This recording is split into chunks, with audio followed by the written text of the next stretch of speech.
¿Qué tal? ¿Cómo les va? Buenas tardes, casi buenas noches.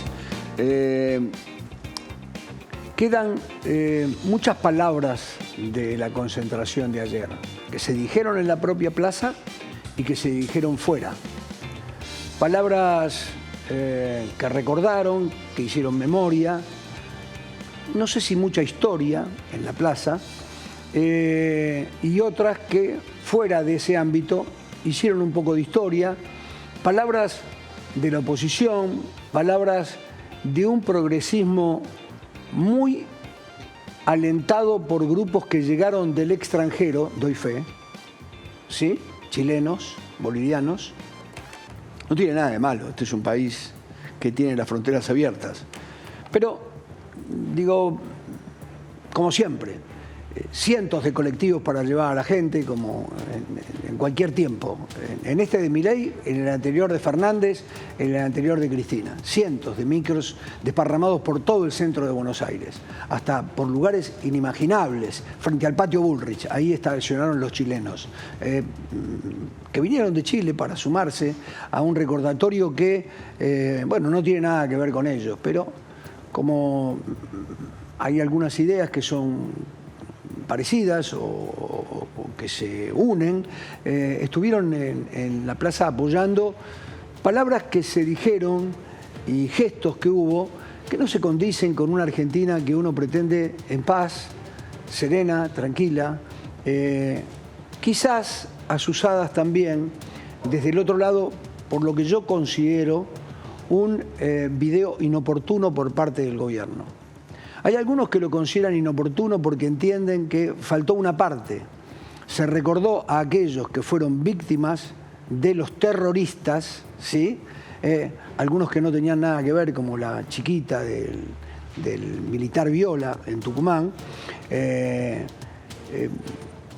recordó por parte del gobierno, quizá con razón, aquel momento de una guerra que nosotros, los de nuestra edad, la vivimos en nuestras calles. Y por el otro lado, algunos dicen no hubo de parte del gobierno un castigo muy fuerte a lo que fue el terrorismo de Estado, el de los militares. A mí me parece que los gobiernos están, más allá de las pinturas, de su pensamiento, para tener la templanza suficiente como para desarrollar estos temas en otros ámbitos, inclusive los propios funcionarios del gobierno. Victoria Villarroel tiene una posición tomada desde hace muchísimo tiempo, la expresa cada vez que tiene la oportunidad de hacerlo, pero no lo hace de manera oficial a través de un video que fue emitido por la Casa de Gobierno. Y que sabían muy claramente, si bien había una reivindicación, que por allí era necesaria, ya lo habían hecho el Tata Joffre y Seferino Reato con relatos increíbles en un momento determinado. Me parece que allí, en los escritores, está la posibilidad de escribir la reivindicación de aquellos que fueron matados salvajemente por los terroristas, sin ninguna duda, pero no es parte del Estado realizar ese tipo de reivindicaciones. Una palabra que no sé si vale mucho, pero que me parece que esas palabras alentaron a que después la señora de Carlotto, que fue a repudiar un golpe, propiciara otro. Y que además se quemara la figura de Javier Milei, ¿sí? Otro desatino, otra falta de convivencia. Por eso digo, muchas veces un hecho estimula al otro y la Argentina está para que nos estimulemos para vivir después de tanto tiempo en paz, con tranquilidad. Pero bueno, se dieron esas situaciones ayer, tienen consecuencias hoy. Yo creo que este ramalazo terminará en los próximos días con una noticia que se devora a la otra. Ayer mismo, y ya lo saludo y charlo con Javi García. Javi, ayer mismo por la noche, después de que vivimos todo lo que vivimos, el ministro Caputo habló por la televisión oficial. Sí. Por La Nación Más, sí, que para mí es la televisión oficial. Hoy sí. Hoy sí. Bien.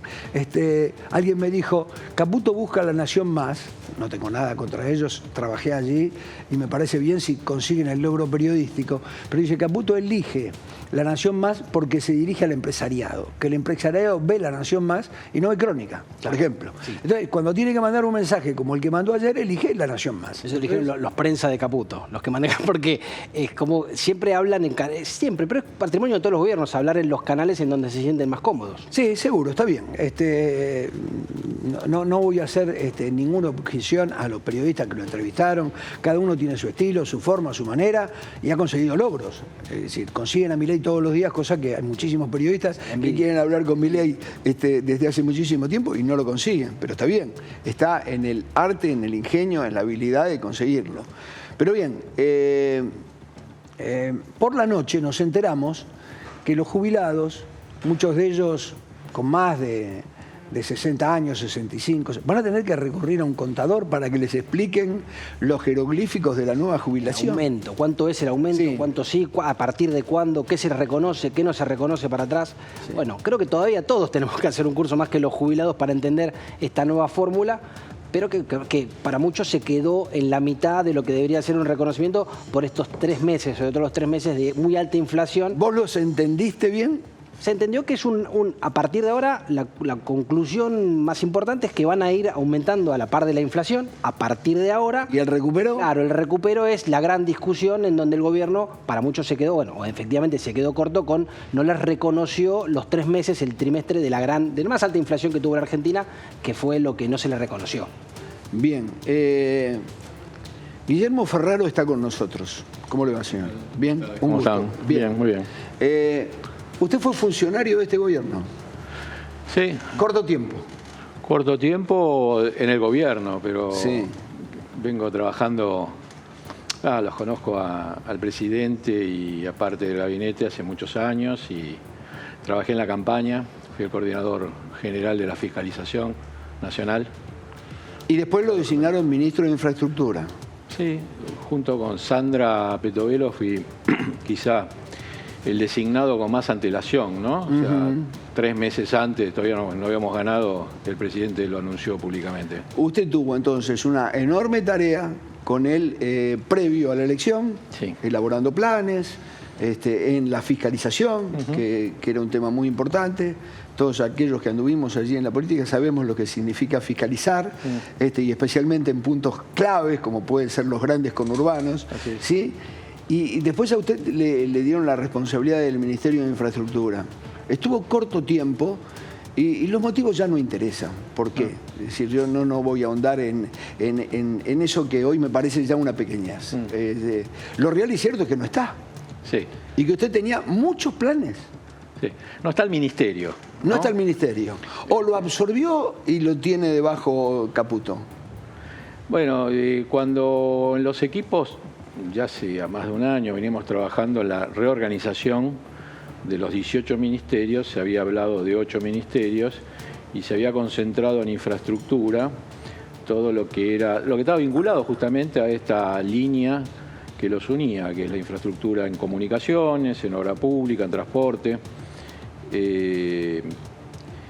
Y se pensaba en una situación del país quizá un poco distinta a la que se asumió, ¿no?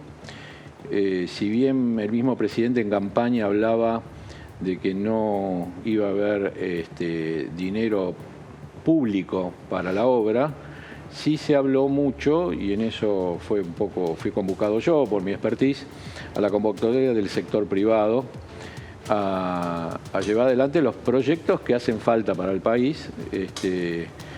Y bueno, y a partir de eso se pensó, y está en la ley esta, bueno, ya no sé cómo llamarla, la ley de bases, en principio, está 2 anexos, uno vinculado a la posibilidad de incorporar iniciativa privada en inversiones públicas, y hay un régimen especial para incentivar grandes inversiones. Con esos 2 instrumentos se pensaba apalancar lo que el Estado, por razones de la crisis económica, no podía hacer a través del presupuesto público. La ley de bases no salió, la situación fiscal se agudizó porque junto con la ley de bases estaba un capítulo fiscal que fue el primero que se retiró a los efectos de no entorpecer. En eso estaba el blanqueo, estaba moratoria, estaba un cambio en bienes personales, estaba un aumento en las retenciones. Bueno, cuando se retira el capítulo fiscal, el presupuesto se tiene que exprimir, se tiene que ajustar más.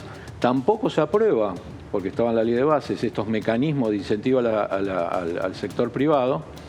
Entonces ya careció de sentido tener un ministerio de infraestructura si no hay nada para hacer.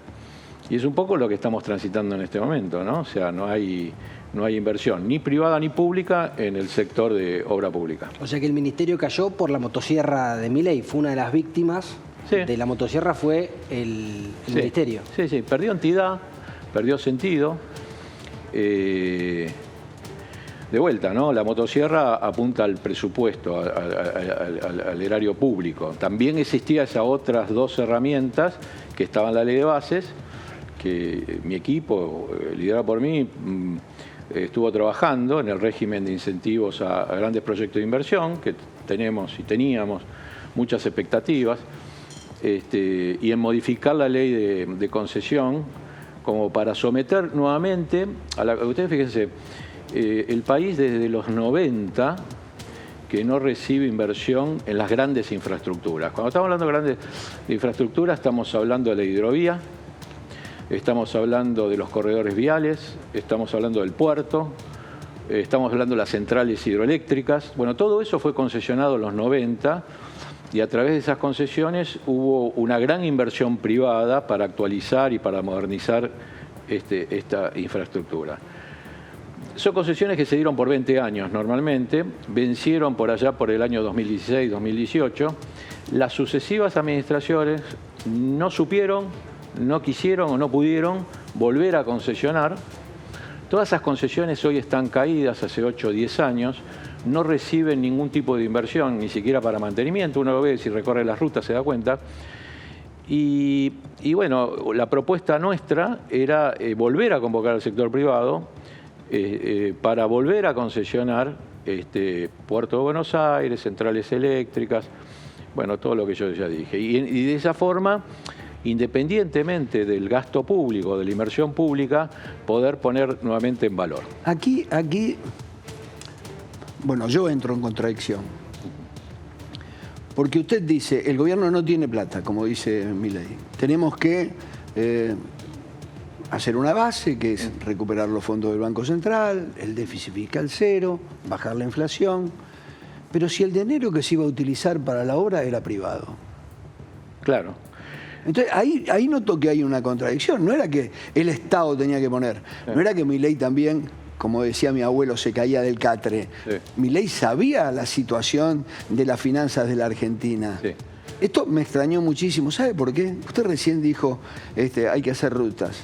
Yo vengo todos los días, mañana y tarde, de la provincia de Buenos Aires. Sí. Y hay pozos.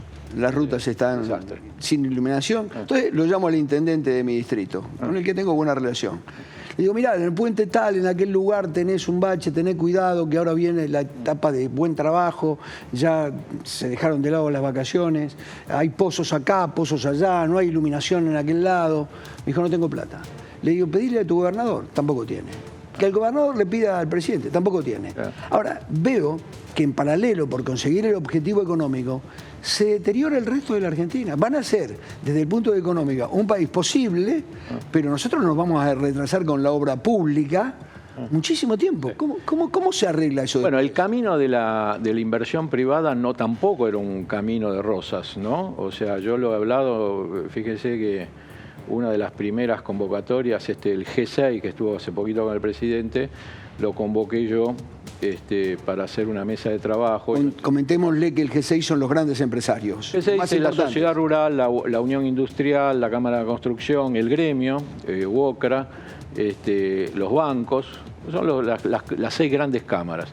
Yo los convoqué porque ellos tienen un consejo de programación, de planificación de infraestructura, con mesas técnicas. A ver, yo hace 15 años que trabajo en esto, conozco los proyectos, conozco quiénes son los actores.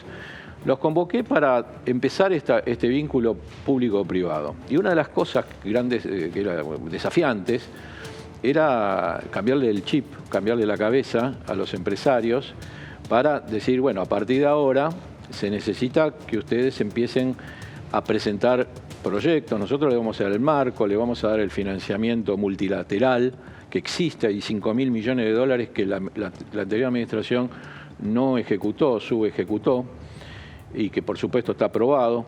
Bueno, nosotros le vamos a dar el marco, le vamos a dar este apalancamiento, ustedes tienen que presentar los proyectos son recontra conocidos, también teníamos proyectos nuevos para caminos rurales, para la minería, para Tren Minero, pero los proyectos estos que estoy hablando son concesiones caídas, como la hidrovía, tan importante como la hidrovía, digamos, ¿no? Y esto implicaba todo un desafío de movilizar al sector privado para entender esta nueva lógica.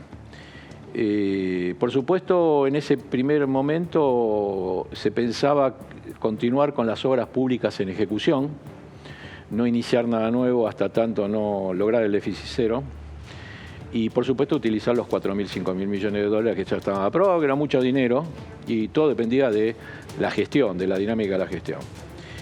Cuando se toma la decisión en gabinete, impulsada por el presidente y por el ministro Caputo, de desdoblar la ley Bases y retirar el capítulo fiscal. Sí. Para alcanzar el déficit cero ya no alcanzaba con lo que se pensaba, incorporar estos ingresos adicionales. Déjeme previamente preguntarlo. Sí. Cuando usted habló previamente de que hablara el presidente con el G6, ¿ellos le dijeron sí, vamos para adelante? Por supuesto. Sí. Ellos tienen mesas técnicas que eran prácticamente gemelas de las áreas del Ministerio de Infraestructura. Claro. Mesa de transporte, de energía, de hidrovía. Bueno, había mesas técnicas que venían trabajando años y se empezó a trabajar. Ahora, bueno, cuando se retira el capítulo fiscal y el presidente, el ministro, dice ni las obras en ejecución vamos a hacer, ni tampoco los préstamos multilaterales los vamos a utilizar para obra, sino vamos a renegociar con los organismos para compensar programas sociales, que bueno, eso hay que ver la factibilidad. Bueno, ya nos quedamos sin herramientas. Entonces, yo creo que un país no puede estar sin inversión en infraestructura, menos este país que hace tantos años que no lo hace. El Puerto de Buenos Aires requiere... Fíjese, el Puerto de Buenos Aires no permite entrar buques de gran calado. ¿Por qué? Porque se necesita dragar. Pero se necesita dragar los puntos de atraque. Y los puntos de atraque, donde paran los barcos para que entren de más calado, tienen una estructura que se llama un tabla estacado. Ese tabla estacado viene de la época de la colonia. Si uno draga, se viene abajo. Entonces hay que hacer una inversión de 200 millones de dólares para poder ingresar buques de más calado y ser más competitivo el puerto. Nadie va a hacer esa inversión si uno no le da plazo y horizonte para amortizarla. Claro. Pero están dispuestos a hacerla, porque son negocios, o sea, son negocios vinculados a actividades que generan mucha plata, como Vaca Muerta, como la minería, como la propia hidrovía con las cerealeras. O sea, el rol del Estado en ese caso que nosotros proponíamos era de organizador, de animador del sector, y que el sector privado se anime a hacerlo. Ahora, Guillermo, Milei siempre en la campaña habló de un modelo de iniciativa privada a la chilena, en la obra pública. Sí, sí.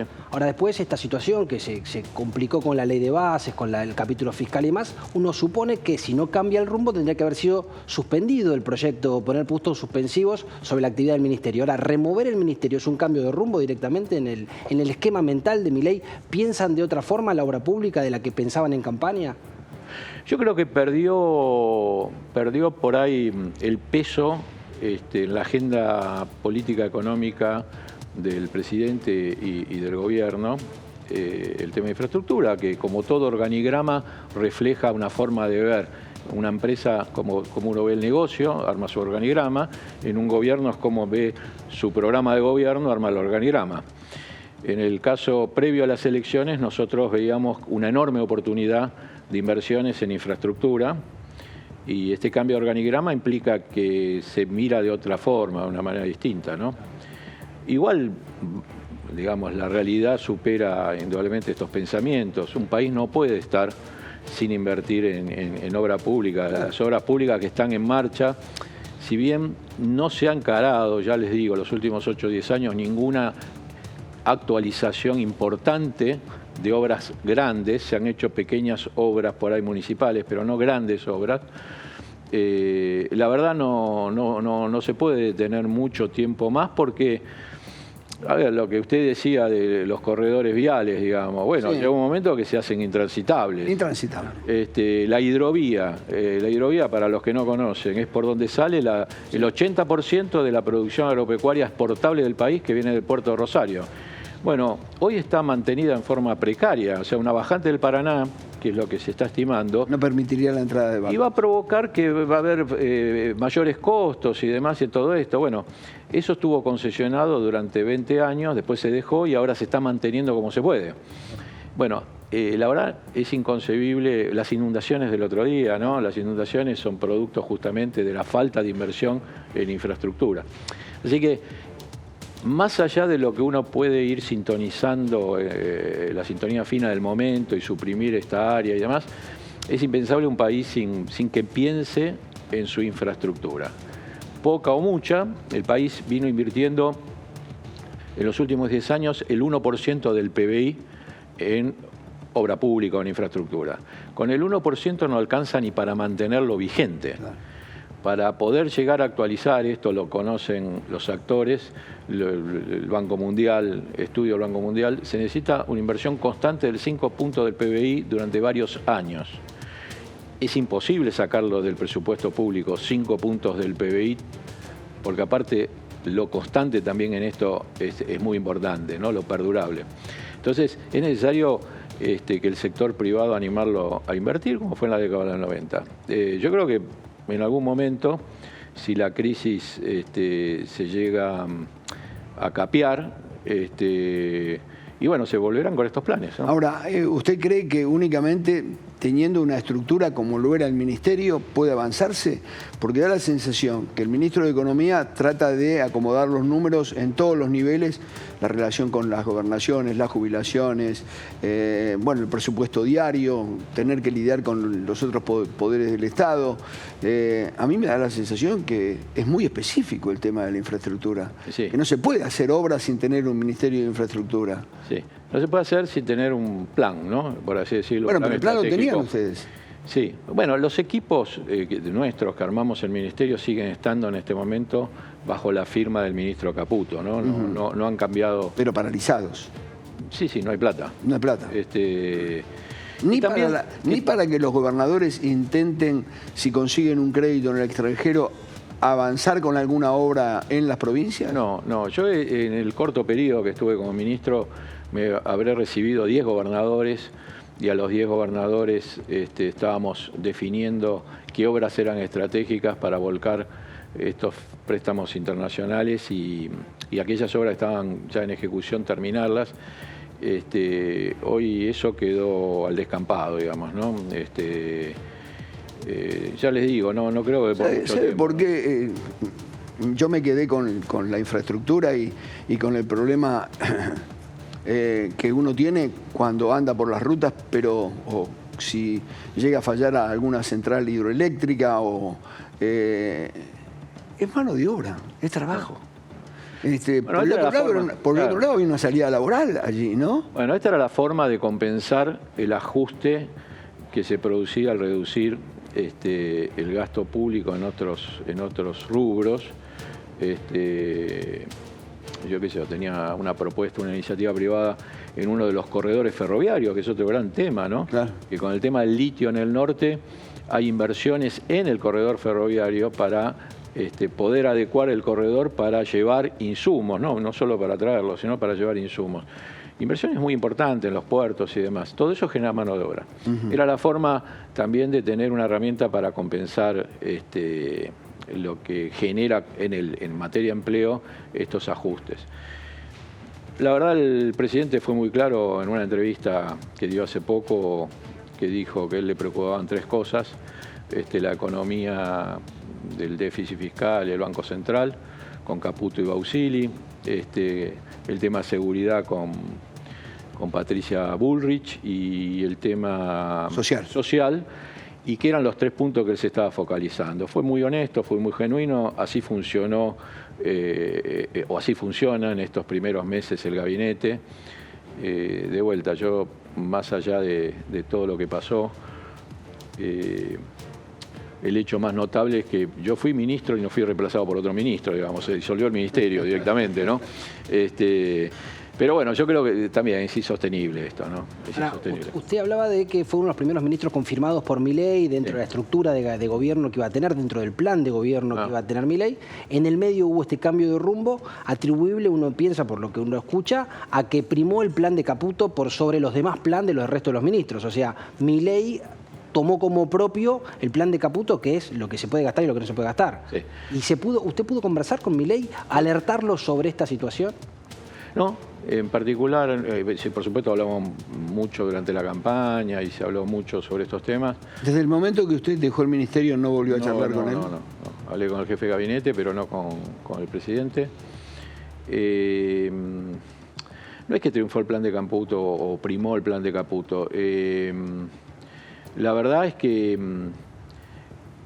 nuevamente, se pensó en un plan que implicaba aumentar los ingresos vía otro tipo de programas, que era el capítulo 4 de la ley bases, que era toda la parte fiscal, con lo que yo decía, blanqueo, y con eso entonces sostener un programa de obras públicas y demás, y al mismo tiempo, ya les digo, 2 anexos. Uno, la adecuación de la ley de concesiones con metodología muy moderna, que es a los chilenos, claro, que eso trabajé yo. Y otro que trabajé yo, que es el régimen de incentivo a los programas de inversión, grandes programas de inversión, pues sabemos que hay hoy, hoy hay mucho interés en invertir en Argentina. Por supuesto, hay mucho interés por sus recursos naturales. Los recursos naturales se pueden extraer primariamente y se pueden exportar, o se puede invertir en hacer un procesamiento en un primer ciclo, en un segundo ciclo. Todo esto duplica, triplica los valores de los recursos naturales. Hay mucho interés en invertir. Lo que pasa es que nuestro país no es considerado un target de inversión, porque un país donde no permite girar divisas, no permite girar dividendos, no puede repatriar capitales. Bueno, entonces, el régimen que nosotros diseñamos, que estaba en la ley de bases, que no se aprobó, preveía un marco para estos proyectos que lo acercaba mucho a un país normal. Y con ese marco teníamos inversiones en cartera que se iban a realizar. Bueno, todo eso que fue indudablemente lo que se pensaba en la previa, hay que ver, nosotros hace 15 años que trabajo en el sector de obra pública, de hecho lo conocí a Milei y a Pose trabajando como consultor contratado por los países en el tren el trasandino, un proyecto... ¿El que se mostraba en Ezeiza? Claro. La maqueta. Claro, ellos trabajaban para el Grupo Ornequian y a mí me contrató a la consultora, yo trabajaba en una consultora global, era socio, nos contrató para ver la factibilidad de ese proyecto, hace 15 años. Y ahí los conocí a ellos y trabajamos juntos. ¿Hoy es factible ese proyecto? $5.000 millones. Sí, claro que es factible. Se necesita esa conexión con Chile. Recuerde un poco cómo era el proyecto. La idea eso era captar toda la carga desde Río Grande do Sul hacia el sur, para salir para el Pacífico, para China y para Medio Oriente, vía los puertos de Chile.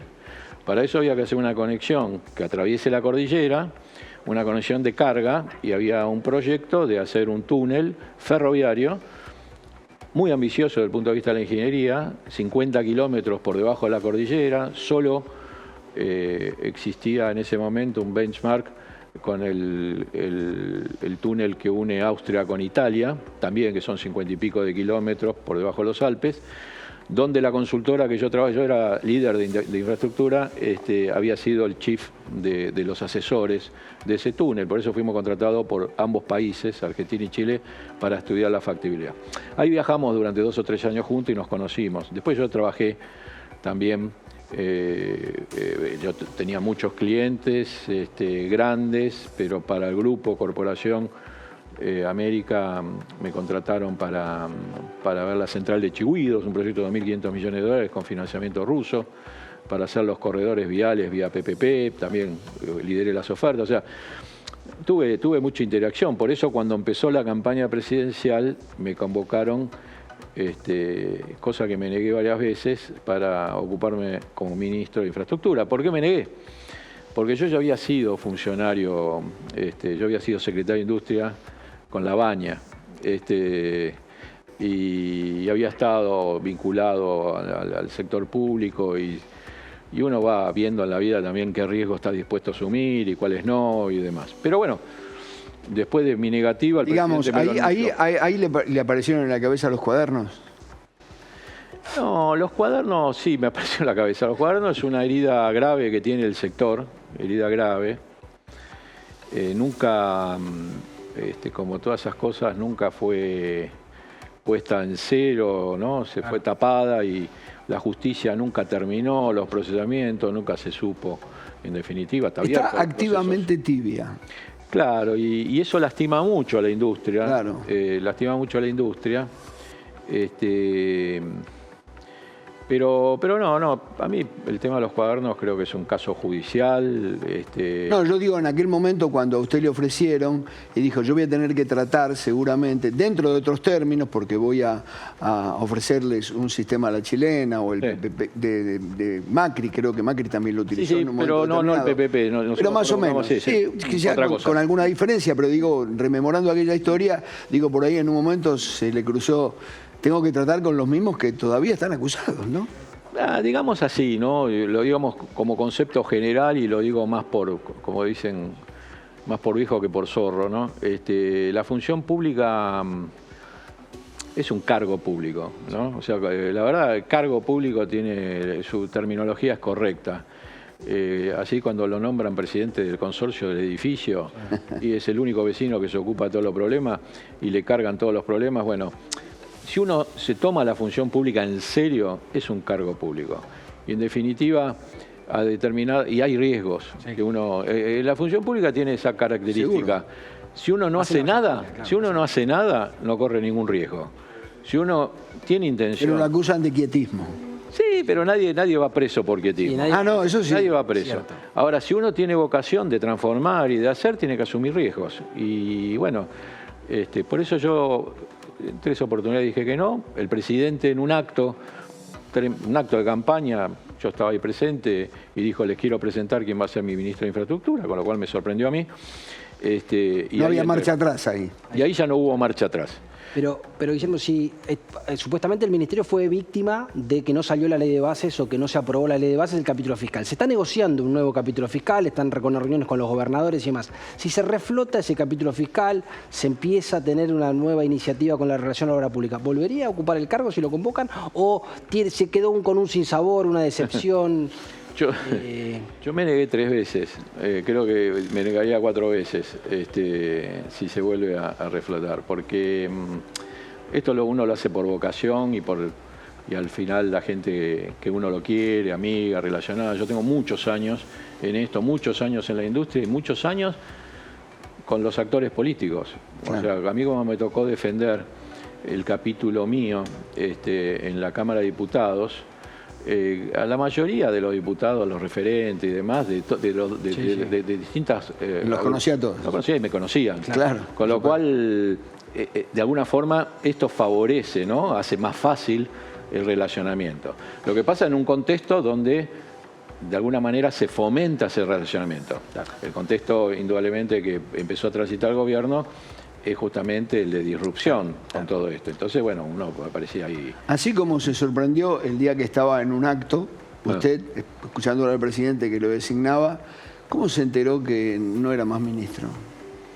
Bueno, fue muy curioso, fue mal manejado, porque esto lo veníamos hablando de disolver el ministerio. ¿Pero lo llamaron o se enteró por alguna noticia? No, me llamó el jefe de gabinete. Ah, lo llamó. Sí. La verdad vino al otro día a mi casa, eso fue un jueves la reunión de gabinete, y me llamó, que se habían acelerado los tiempos, ¿cómo pasa? No importa esto en la política, hizo una operación mediática que dañó todo esto, y el jefe de gabinete vino a mi domicilio para pedirme disculpas y al mismo tiempo a decirme, bueno, ¿qué vamos a hacer? ¿Qué querés hacer? Claro. Y ahí tomamos la decisión de que recién me aceptaron la renuncia en el boletín oficial hace una semana. Un mes después. Una semana. Sí. De darle tiempo a disolver el ministerio, reasignar las facultades y demás. Y bueno, yo presenté la renuncia, me la aceptaron hace 2 semanas. Voy a hacer una pregunta tonta. ¿Le dolió? Obvio, sí. ¿Le dolió? Sí, porque uno se queda... A ver, yo, de vuelta...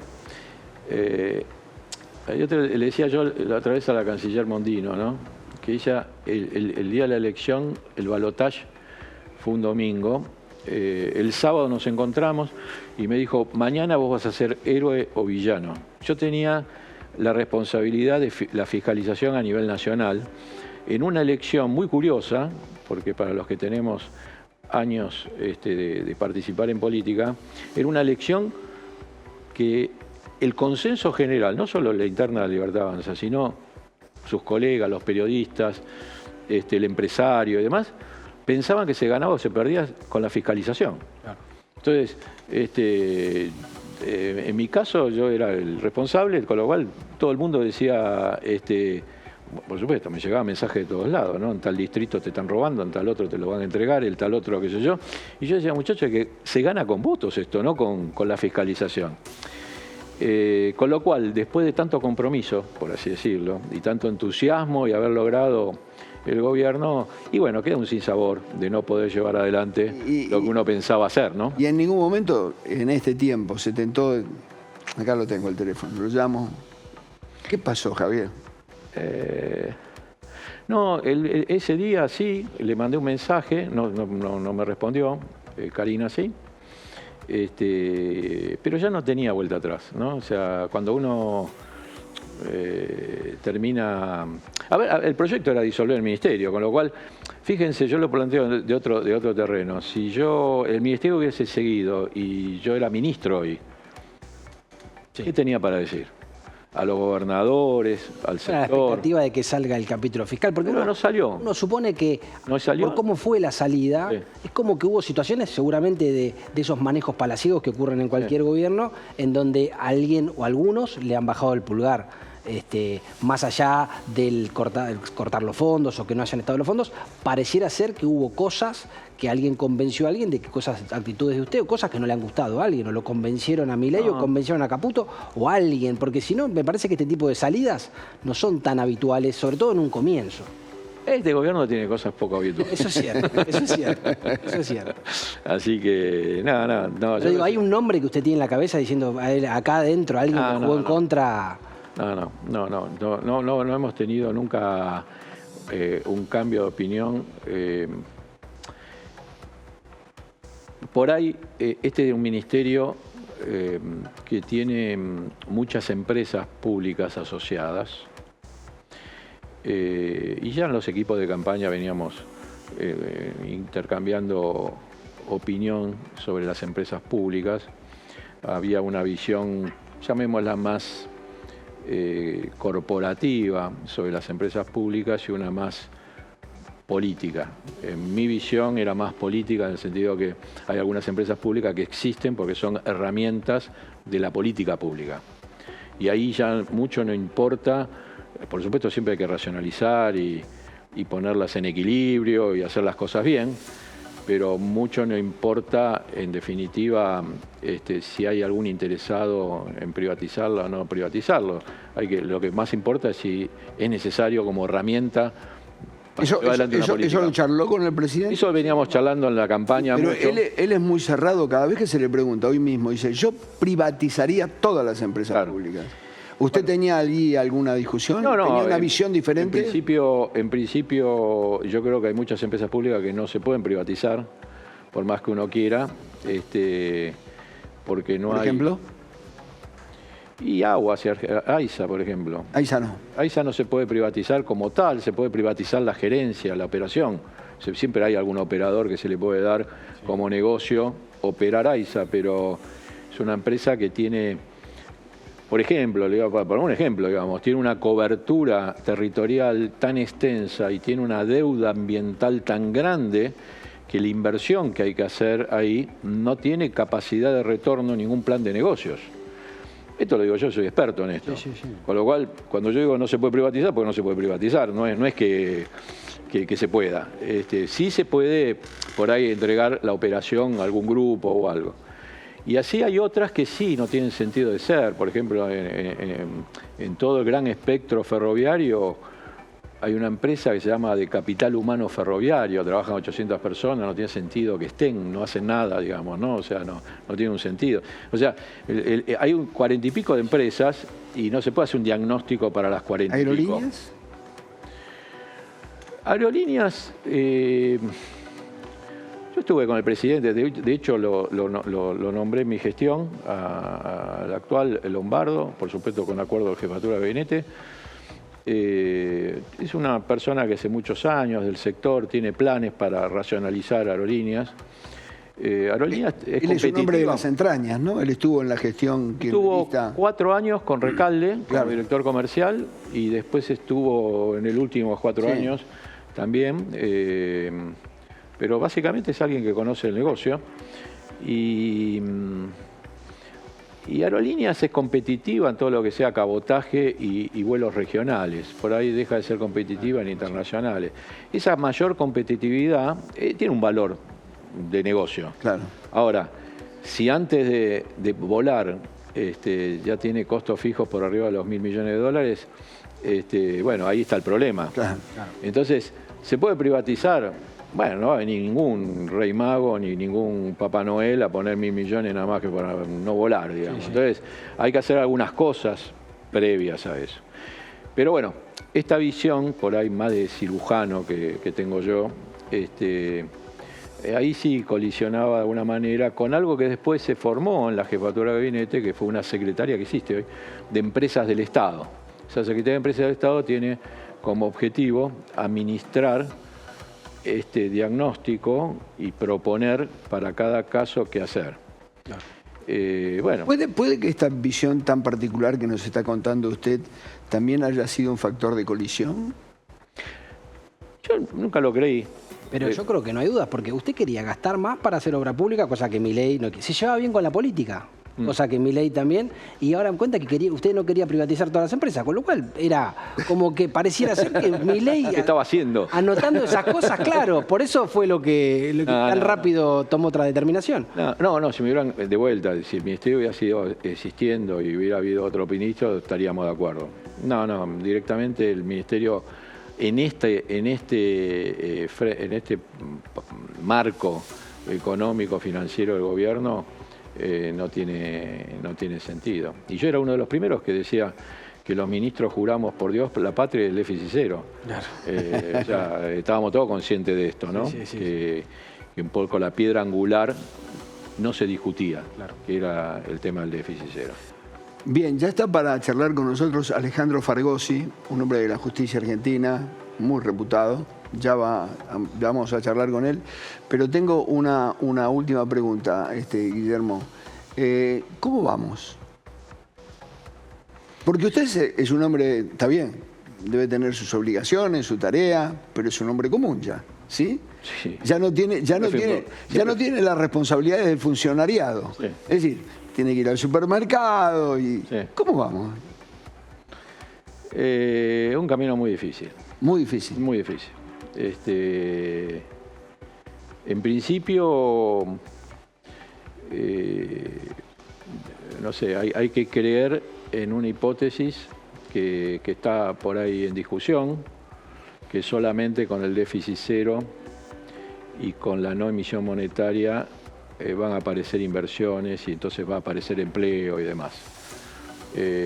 Hay que creer en esa hipótesis, que en principio no está demostrada. Es una propuesta que tiene el actual gobierno, que bueno, va a haber que si llegamos a practicarla y se soporta socialmente, hay que explicarlo. Yo he discutido con muchos economistas, mi formación es económica, acerca de la famosa B corta. Sí.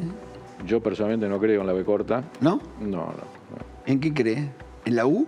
¿En la L? En la K o en la W. Sí.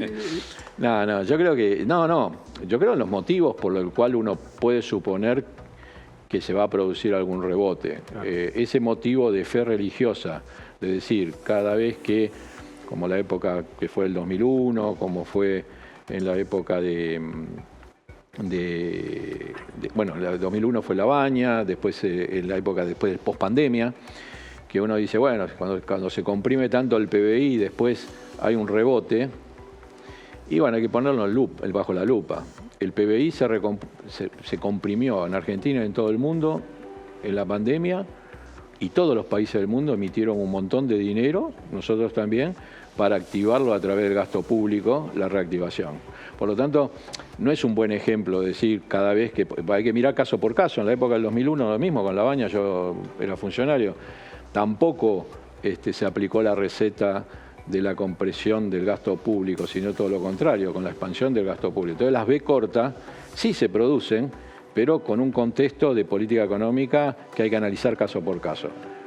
Que se produzca por fe religiosa, porque cada vez que se comprime el PBI rebota la economía, y habrá que demostrarlo, ¿no? Bien, la última es esta. En el peronismo, usted lo conoce, el peronismo, ¿sí? Lo conoció bastante el peronismo. ¿Usted fue funcionario de Cafiero en un momento? Sí, como yo decía al jefe de la bancada peronista que me sacó el currículum en el debate parlamentario, yo le decía que en aquel momento, yo tenía 30 años, había un ministro de Obras Públicas que se llamaba Alieto Guadañi, Sí, claro.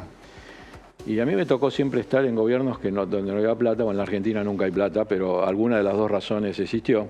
En aquel momento, Provincia de Buenos Aires pagaba los sueldos en 2 veces, la mitad del 1 al 5 y la mitad el día 15. O sea, no había plata en serio, no había plata para pagar los sueldos. Sí, claro. Ya no es novedad esto que no hay plata. Claro. Entonces el ministro Guadañi empezó a sacar al Ministerio de Obras Públicas alguna normativa de iniciativa privada para las obras públicas. En ese momento yo voy al gobernador y digo, che, esto está bárbaro, Antonio, ¿por qué no lo extendemos? Y entonces, por supuesto, me tenía mucha confianza y me dijo, bueno, hagamos el decreto. Hicimos el decreto, creamos el primer ente movilizador de la iniciativa privada. Y yo fui el presidente de ese ente, estamos hablando del año 89-90. Sí. Con lo cual, mire si tengo para contar sobre... ¿Sabe por qué la pregunta? Porque aquellos muchachos peronistas decían, aquí están, estos son los soldados de Perón. Sí. Yo podría preguntarle a ¿usted podría decir, aquí están, estos son los soldados de Milei e incluirse? No. No, porque Milei no tiene... sí tiene un grupo de soldados, podemos decirle, pero pertenecen a otro perfil y otra... Por supuesto que tenemos que cambiar los contextos, ¿no? Por supuesto, aquello era de aquel fanatismo que se vivía en aquel tiempo. Yo no estoy en TikTok. Pero usted no hay una banda ahí de soldados que con alguna metodología por ahora propia. Apoya. Sí, yo apoyo, indudablemente. Yo creo que se ha desgastado muchísimo los procedimientos, llamarlos convencionales, de la política convencional. Y esto ha llevado a que la gente piense que otra vez, lo que se decía en campaña, otra vez hacer lo mismo nos lleva al mismo lugar. Con lo cual hay que intentar y había que intentar y se votó eso, un camino distinto. Y en eso yo acompaño 100% porque creo que los partidos tradicionales, y en esto incluyo al peronismo, con sus distintas versiones, fracasaron en esto, ¿no?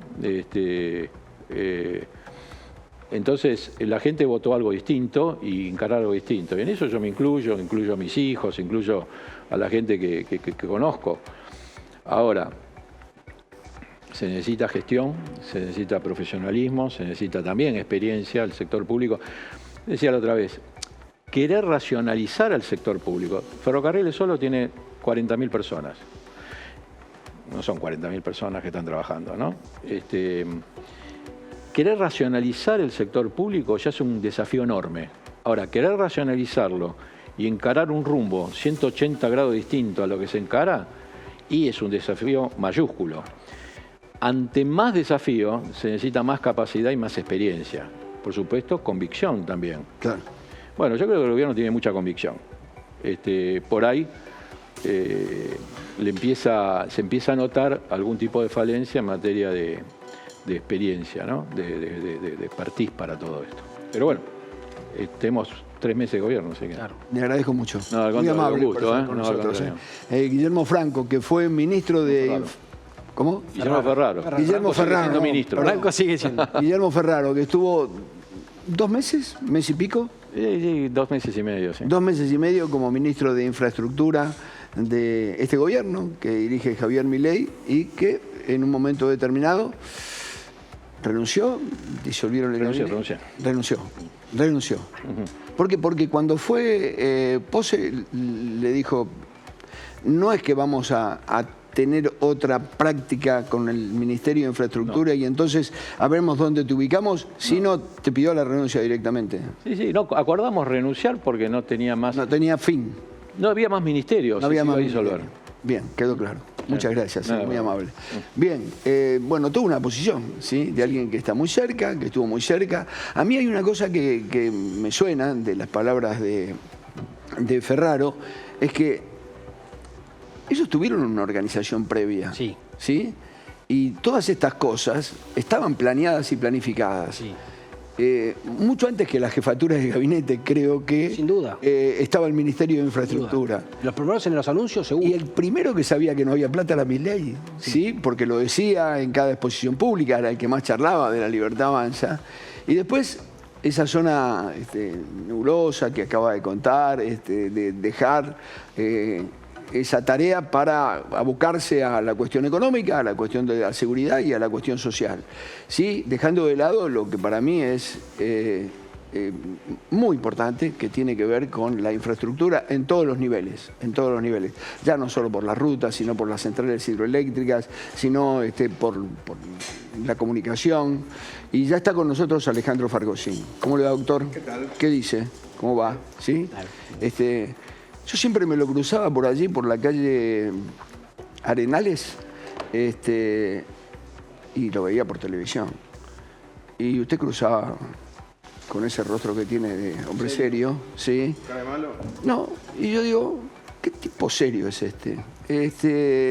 Porque yo era vecino, yo creo que usted es del barrio por ahí, ¿no? Sí. Y yo también vivía por ahí, entonces digo, persona seria, digo, tiene futuro para... Bueno, llegó al Consejo de la Magistratura en un momento determinado. ¿Qué año ya? ¿Cómo pasó el tiempo? Sí, cómo pasó el tiempo, bueno. Pero sí, llegué y ahí quedé. Llegó por su seriedad, no solo por su conocimiento, por su expertise. La verdad es que llegué de casualidad porque en el grupo donde estaba, que era un grupo de abogados, nadie quería agarrar porque había que enfrentar a un abogado muy activo en la profesión que se llama Rizzo. Sí. Jorge Rizzo, al que todo el mundo le tenía miedo porque ganaba todas las elecciones. Y yo creo que no hay peor batalla que la que no se da, así que acepté el cargo y le ganamos 60-30. Y a partir de ahí, 60%, 30%, digo, ¿no? Sí, sí. Y a partir de ahí seguí, pero hay un techo de cristal en la política que no se puede penetrar, que es la chupada de media, ¿no? Ahora, Alejandro, recién veíamos con Ferraro todo el tema de la política de infraestructura de Javier Milei. Sí.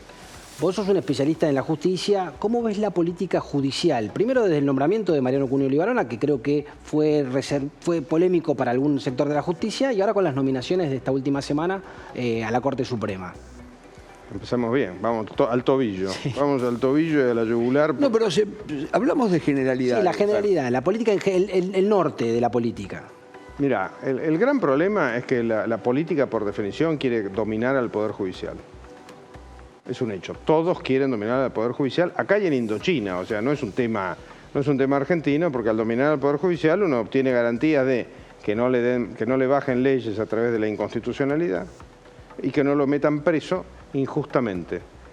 Desgraciadamente, nuestro índice de corrupción es tan monumentalmente grande que hay otro interés, y es que no lo metan preso justamente. Claro. Entonces, cuando uno suma esos tres aspectos, el gran dilema es si se puede evitar. La verdad que no se puede evitar. Y no se puede evitar porque son demasiados años. Nosotros, no nos olvidemos, tenemos 20 años de kirchnerismo. O sea, 20 años de kirchnerismo que vinieron después del breve interregno de la Rúa y de los presidentes parecidos a la crisis de 1820. Y después 10 años de Menem, que tuvo un montón de virtudes, pero también un montón de defectos paralelos en tamaño a las virtudes, en tamaño y gravedad a las virtudes. Resumen, es una situación tensa. Y el problema que tiene la justicia, y también pasa acá y en Indochina, es que los jueces en los países desarrollados, y nosotros en ese aspecto somos desarrollados, tienen una cantidad de privilegios, garantías, derechos, salvaguardas, ventajas, que los va convirtiendo en burócratas. ¿Por qué burócratas? Porque tienen miedo de perder sus cargos. Entonces, eso atenta contra su valentía y no se atreven a tomar determinadas decisiones. Empiezan a ser personajes que olfatean la política. Hoy leía en uno de los diarios escritos que decía algo así como que hay alegría en Comodoro Pi, porque le reconocen al candidato Lijo su olfato para la política. Es monstruoso tener olfato para la política. Es una monstruosidad que un juez de primera instancia tenga olfato por la política. Eso dejémoslo en todo caso para la Corte. Y no es una virtud. No, de virtud no tiene nada, porque ¿por qué la justicia se la representa con una venda? Porque esa venda lo que representa es que para la justicia somos todos iguales. Claro. No importa el partido, no importa la riqueza. Bueno, la venda en realidad tapa la visión, no el olfato. Así es cierto, es otro sentido. Pero, conclusión, tenemos un problema serio en la justicia y yo estoy cada vez más convencido que es probablemente el problema más grave de la Argentina. ¿Por qué? Porque son cargos vitalicios. Claro. Entonces, cuando la justicia no funciona, es la última trinchera. El ejemplo más concreto lo podemos tener con el señor Lijo. El señor Lijo, si termina siendo nombrado juez de la Corte, va a ser juez de la Corte cuando mi nieto sea grande. Claro. ¿Queremos eso realmente? Con un sistema que además no funciona, es interesante charlarlo, que no funciona porque se supone que el Consejo de la Magistratura sirve para elegir a los mejores, no la Corte, o sea, no elige a la Corte, pero para elegir a los mejores jueces y para remover a los malos. Ni elige a los mejores, ni remueve a los malos. No elige a los mejores porque la política lo tiene preñado al Consejo de la Magistratura. Influye, aprieta, hay en la redacción de la ley uno se hace todo el trabajo de tomar exámenes y competencia de currículum. ¿Hasta hay algún representante de la política en el Consejo de la Magistratura? Hay más que de la no política. Claro, de los senadores, de los diputados, del presidente, de las universidades, que si hay algo que no son, es académicas, son políticas. Están tomadas. Claro. Conclusión, para entrar agarran a los candidatos que salen de los exámenes y después reordenan el orden de mérito. Ejemplo, Lijo, en el concurso en el que intervino, era número 22 y en la entrevista personal saltó a 5. Sí. Y los 4 que estaban adelante de él renunciaron. Eso solo lo logra la política, no lo logran los antecedentes. Pero dejando de lado ese pequeño detalle, podemos ir a la parte de la sacada de los jueces. Sacar un juez es casi imposible. Claro. ¿Por qué? Bueno, de hecho, creo que el Hijo tiene un expediente. Sí, tuvo varios. Pero tiene un abierto ahora en el Consejo de la Magistratura. Tuvo varios y por lo que yo sé, prácticamente todos los partidos políticos pidieron poner. Claro. ¿Cómo es el interjuego? Voy a hablar muy francamente porque se nos acaba el tiempo, no el tiempo en el aire, se nos acaba el tiempo de vida. Así que digamos las cosas como son. Los políticos quieren quedar bien con los jueces para que los jueces los salven llegado el momento, y ahí va más de uno que ha sido salvado. Sin duda. Y viceversa, los jueces quieren quedar bien con los políticos para que los políticos los cubran si hay juicios en el Consejo de la si hay procesos en el Consejo de la Magistratura o eventualmente en el Congreso cuando se trata de la Corte. O sea, tenemos un sistema que hay que sacudirlo muy a fondo y no es fácil. Claro. Porque por el sistema de lista sábana nosotros tenemos toda la política preñada de gente que lo que han hecho, no en su mayoría, por supuesto, pero muchos de los que están en política lo que han hecho es tratar de quedar bien con su jefe del momento. Por eso a mí me causa gracia o tristeza, depende del día en que me agarre, cuando hay gente que me dice, pero ¿y vos por qué no te metiste? Traté de meterme, pero tanto otras personas como yo tratamos de meternos, pero si uno no está dispuesto a decir sí amo, claro.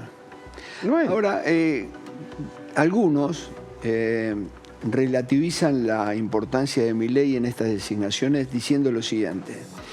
Milei está ocupado, lo decía recién el exministro Ferraro que se fue, sí. Está ocupado por el déficit fiscal, por la asistencia social y por la seguridad. Sorprendentemente aparecen 2 jueces para la Corte. Y entonces dicen, no, él no se mete en eso. Él está por encima de esa situación. No le importa, porque los 3 temas... ¿Usted cree eso? Absolutamente lo creo. Y ¿lo cree? Cuando me enteré de las nominaciones, estuve todo el día amargado, pero muy amargado, porque este tema de tener el mismo juez durante 20 años es demoledor. Y después me puse, ¿por qué hace Milei esto? Entonces empecemos. Milei necesita impunidad. No, la verdad que no necesita impunidad porque viene del sector privado. ¿No? Claro. O sea, ¿por dónde le va a entrar? Porque era diputado, no le puede entrar. Sí. O sea, él no tiene un problema de impunidad. Sí. Y el grupo, el armado que lo lleva a Milei al gobierno, tendrá, no tendrá. Milei tiene un problema gravísimo, que es la falta de diputados y de senadores. Y encima tiene a todas las almas bellas, como dice Pichetto, tiene a todas las almas bellas de la política pidiéndole que negocie, que negocie, que negocie. ¿Qué creen que negocia un presidente? ¿Qué creen que negocia? ¿La compra de guardapolvo de otro color en los colegios?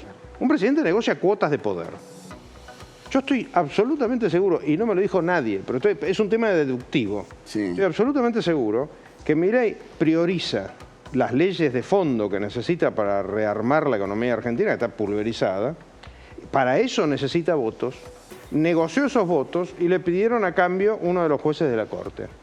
Y él no lo puede, no lo va a decir, pero él no lo puede deselegir, porque no es el que elige. Cuando uno negocia un contrato, cada parte elige lo que quiere. Seguro. Y a él el peronismo y los gobernadores. Él por sí mismo no puede nombrar un juez de la Corte, porque no tiene votos. Claro, porque necesita el Senado.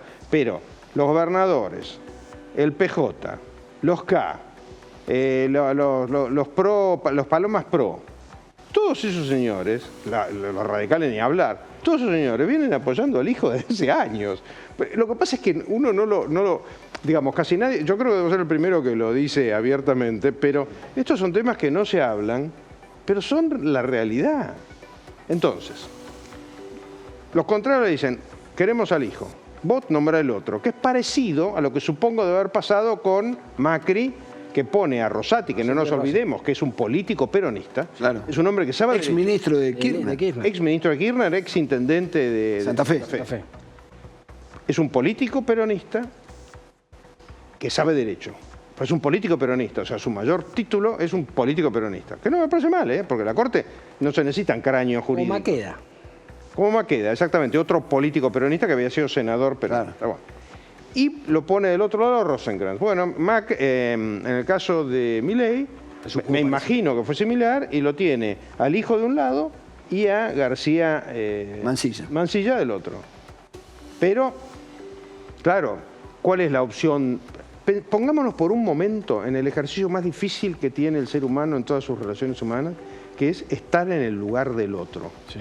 Yo me imagino los condicionantes, los líos, las tensiones. Lo quieren matar a Milei por los jubilados, pero me dice, pero pará, ¿y los chicos? ¿Yo qué hago con los chicos? De eso no se ocupa. Ninguno de los que clama por los jubilados, yo soy uno, jubilado digo, sí. Ninguno de los que clama por los jubilados le explica qué hacer con los chicos. Claro. Todos quieren flan, como diría Casero.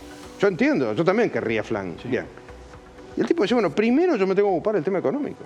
La Corte veremos qué hacemos, pero primero me tengo que ocupar del tema económico. El ejemplo que se da en Derecho, vos lo debés haber tenido como estudiante de Derecho cuando te recibiste, y es, el bombero que tiene que apagar un incendio no se pone a fijar si está rompiendo un cuadro de Picasso para llegar hasta el foco de fuego. El tipo apaga el incendio. Después veremos cómo hacemos con lo que se rompió en el camino. Y es lo que hacemos nosotros en nuestra vida personal. Cuando un hijo tiene un lío, o sea, no vamos a hablar de temas personales, pero los que tienen más o menos cerca un lío de hijo, padre, mujer o madre, ¿qué hace? Prioriza lo primero y después ve cómo arregla lo segundo. Bien, ¿a usted cómo lo pone cuando lo repostea Milei? Usted es a mí me alegra, pues yo le tengo... Usted es mucho de trabajar en las redes. Sí. ¿Cómo me pone? La verdad que me alegra, porque Milei... ¿Usted lo conocía de antes? Sí, yo lo conocía precisamente con Javier y con Roberto García. Lo conocí en un programa de él, fuimos a comer juntos. Además, yo soy muy liberal, pero muy liberal. No soy libertario, pero sí soy muy liberal. Con lo cual, prácticamente todo lo que hace me parece bien. No todo, obviamente, bueno, ha hecho un clon. Ese es otro de las locuras de los que hablan política. ¿Qué quieren? ¿Que el presidente sea idéntico a uno? Tendría que ser idéntico a 45 millones de personas. Sería un imposible, conceptualmente hablando. Así que me encantaría no solamente que le vaya bien por él, sino que nos vaya bien por nosotros. La Argentina está reventada. Sí. Y por eso lo apoyo todas las veces que puedo. Cuando me retuitea, la verdad que me cae muy bien, porque quiere decir que toqué la cola. Porque además sé que estaba un poco enojado conmigo por la campaña. Y sí, porque yo defendía a Patricia. Ah, claro, usted estaba con el grupo de Patricia. En la campaña, los abogados estamos muy acostumbrados... Eso hubo tabula rasa. No, pero además hay otro tema. Los abogados estamos acostumbrados a algo que el resto de la humanidad no está acostumbrada. Nosotros peleamos en un juicio. pero uno se hace amigo del abogado de lo contrario. 1000 veces ha pasado. Claro. Yo tengo buenísimos amigos que los conocí sacándonos los ojos con ciertas reglas de juego. Por supuesto. Es parecido a lo que pasa en el fútbol. O sea, ¿por qué Gatti, en el rugby, claro. Vamos a hacer un viejazo total. ¿Por qué Gatti pudo pasar a Boca? Y nadie cuestionaba que iba a dejarse hacer goles por River. Claro. Todo depende del rol que le toca a uno. Bueno, cuestión que, en resumen, me alegra y querría que le vaya bien. Pero digo, en aquel momento ustedes fueron a comer, tuvieron una muy buena relación, algo los separó, que es lo de Patricia. No, nada en particular. Esto de que usted... No. Lo que nos separó fue que yo no la vi, para usar el lenguaje. Ah, no la vio. Yo no la vi, yo no pensé que Javier, que fue revolucionario lo que hizo, yo no pensé que Javier podría llegar. Yo estaba convencido que iba a capotar en primera vuelta y lejos. No solamente, lo cual demuestra que no la veo con claridad. Que hizo bien en dedicarse a la justicia. Sí. No solamente no capotó, sino que le fue espectacular y ganó en segunda, y ganó en todo el país. Lo que hizo Milei, yo cuando lo critican, trato de sugerirle a los que lo critican, que hay diarios que se dedican, no le invocan, no le aceptan una bien. Es increíble. Muchachos, ustedes estaban en las mismas mesas que estaba él y que estoy yo. Nosotros seguimos en la misma mesa. Él está en el escritorio presidencial. Reconozcámosle que no es ni inexperto ni tonto. No. Eventualmente será difícil, será distinto, será todo lo que uno quiera. Yo no hablo como él, le tengo como principio lo que yo le llamo el principio Trócoli, que es no decir una grosería nunca en un micrófono. Trócoli era muy mal hablado, pero no se le escapaba con un micrófono ninguna. Pero respétenlo. En 4 años llegó de panelista a presidente, da para hasta un título de Hollywood. Sí, es un libro. Es un libro. Ahora, haber llegado de panelista a presidente habla de nosotros o de la clase política. Habla de todos, en realidad. Él, que tuvo la sabiduría de hacerlo y encontró formas que a mí no me gustan para mí, pero se las respeto. Pero es tan fácil la Argentina, porque hay que llegar a ser presidente. No, la Argentina está reventada y él encontró el lenguaje que la gente está esperando, que es la monumental bronca contra los políticos. Les cuento una anécdota que nunca la conté porque tampoco es muy importante que digamos, pero hace muchos años, en la década, cuando Alfonsín gobernaba, un buen día me llamó un grupo de diputados para que yo hablara de no sé qué tema. Yo me especialicé en telecomunicaciones. Para que hablara de no sé qué tema que afectaba las inversiones. Y les dije las cosas de frente, como estoy hablando en este momento, un poco más, porque era privada. Nunca me llamaron. Porque claro, los políticos no están acostumbrados a que uno se lo diga de frente. Están acostumbrados a que uno le chupe las medias. Claro. Y Milei se dio cuenta que toda esa bronca que se ha ido acumulando en 10, 20, 30 años no se canalizaba para ningún lado y él la canalizó con su verborragia, que va en su personalidad, obviamente, porque no se trata, él no está fingiendo. No está fingiendo. Cada uno tiene la personalidad que tiene. Eso es un hecho. Pero hoy en día, yo me imagino, una cosa es el público que podía tener Balbín cuando hacía esos discursos floripóndricos, o el mismo Alfonsín, que apostrofaba a la gente, y otro de Milei, es distinto. Él la vio.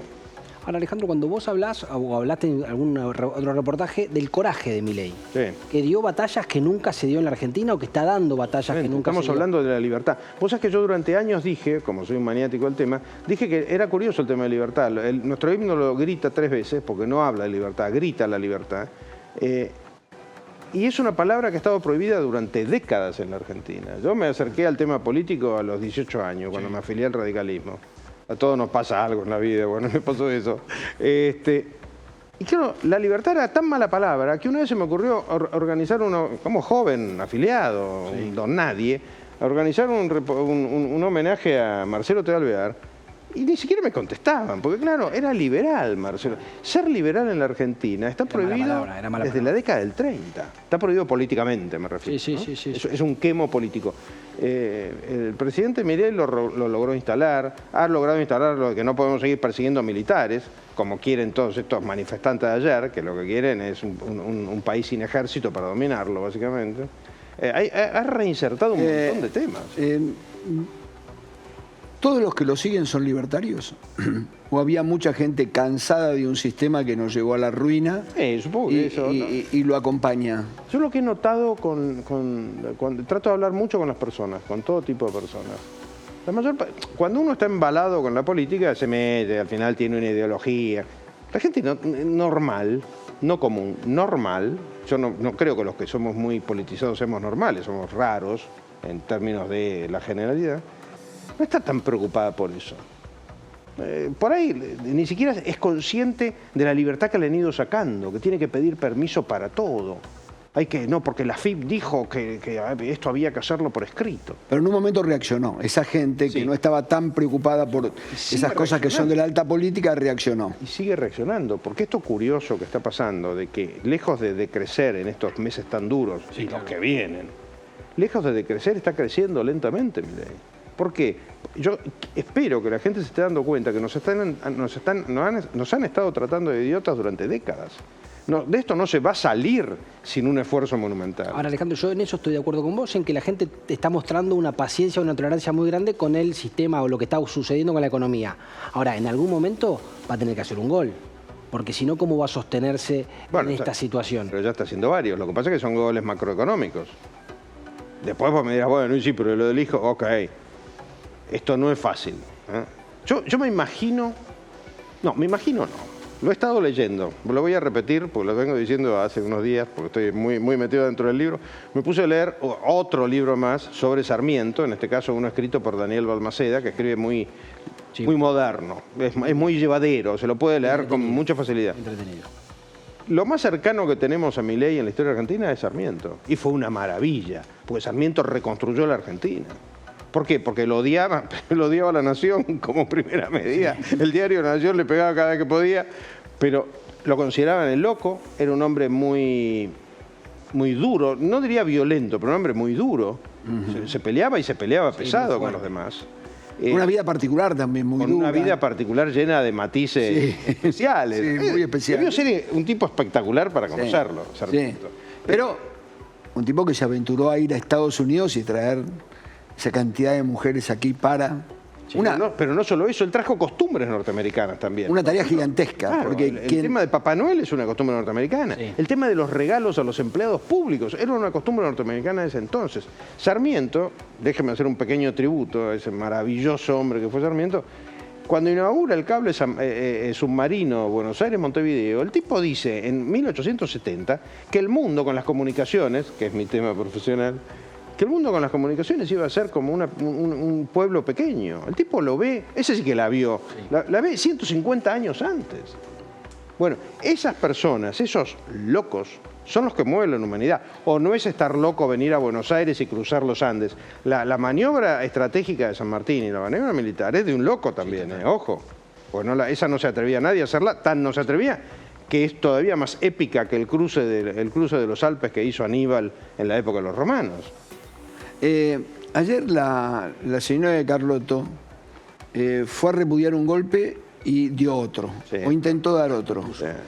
Apareció un fiscal hoy, porque normalmente las madres, las abuelas tienen una cierta protección por aquello de que han luchado mucho en la recuperación, pero hoy un fiscal de Mar del Plata le inició una causa por eso. Perfecto. ¿Está bien? Para mí está perfecto, tenemos que terminar. Cuando la Constitución habla de la igualdad es para todos. Pero no solamente hay igualdad de pieles, igualdad de orígenes, también es igualdad, acá no hay gente con coronita. ¿Por qué motivo los europeos tienen una costumbre bastante perversa, pero perfecta? Y es que cuando la FIP de cada país europeo persigue, siempre agarran un famoso. ¿Por qué lo agarraron a Messi? ¿Porque era argentino? No, porque Messi es el tipo más famoso de la Tierra y al agarrarlo a Messi con la persecución fiscal justificada, lo que le dijeron fue a cada uno de los 40 y pico, 50 millones de españoles, acá ni Messi zafa. Como los franceses con Depardieu. Con Depardieu o antes con Aznavour. Sí, claro. O cuando lo metieron... Italia con Maradona. Italia con Maradona. Con Sofía Loren. Esos son mensajes que dicen, muchachos, acá son todos iguales. ¿Qué madres, ni qué abuela de Plaza de Mayo, ni qué 8 cuartos? La ley es igual para todo el mundo. Es muy importante eso. Bien, ¿estamos en el camino correcto? Económicamente. Absolutamente sí, pero estoy absolutamente convencido. Lo que pasa es que la Argentina es un país que viene torturado por sus clases dirigentes. Dije sus clases dirigentes en plural, ¿no? Sí. Estoy hasta metiéndome en una, ojo, sí. La clase dirigente de la abogacía. Desde hace... Ni le hablo del fútbol. 70, 80, ni hablar, ni hablar. Ahora podemos hablar de... ¿Y cuál es el punto con esto? Nosotros tenemos que recuperar unas dosis de libertad que hemos perdido por completo. Correcto. Pero libertad para hacer... Ejemplo, el fútbol no puede tener empresas, sociedades anónimas. ¿Por qué no? A ver, algún socio del club cree que incide en el club. No hay ninguna diferencia entre el socio de una anónima y el socio de un club. Ninguna, lo digo como abogado. Es más, tiene más derechos el socio de una sociedad anónima que un socio de un club. Con lo cual eso no... Y además no es obligatorio, es optativo. Sería si los socios se ponen de acuerdo, la libertad. Sería si lo eligen, lo eligen. Pero además la hipocresía de que en este momento hay muchos clubes que son sociedades anónimas, encubiertas. Exactamente. Sin ninguna duda. El tema de la aduana, lo que nos está pasando con los precios. Sí. ¿Por qué el calefón que compró mi vecino, estoy hablando de un dato real, costaba 180.000 pesos en octubre y ahora cuesta 600.000? Porque los ladrillos que lo fabrican no subieron eso ni en impuestos, o sea, ni en sueldos, ni le subieron los impuestos así, ni subió el dólar así. Estamos acostumbrados a aprovechar la oportunidad. ¿Eso cómo se combate? Aduana tasa cero, pero no solamente que consigan los dólares, tasa cero. Y las empresas que tengan que quebrar, quebrarán, que van a quebrar muchas menos de las que dicen. Porque uno de los grandes camelos, ¿cuál es? Pues yo lo he usado como abogado. Sí. O sea, soy abogado de empresa, sé cómo piensa un empresario. Sí. No, nuestra empresa, protejamos la fuente de trabajo, protegela con la tuya. Vendé la casa de Punta del Este y tráela.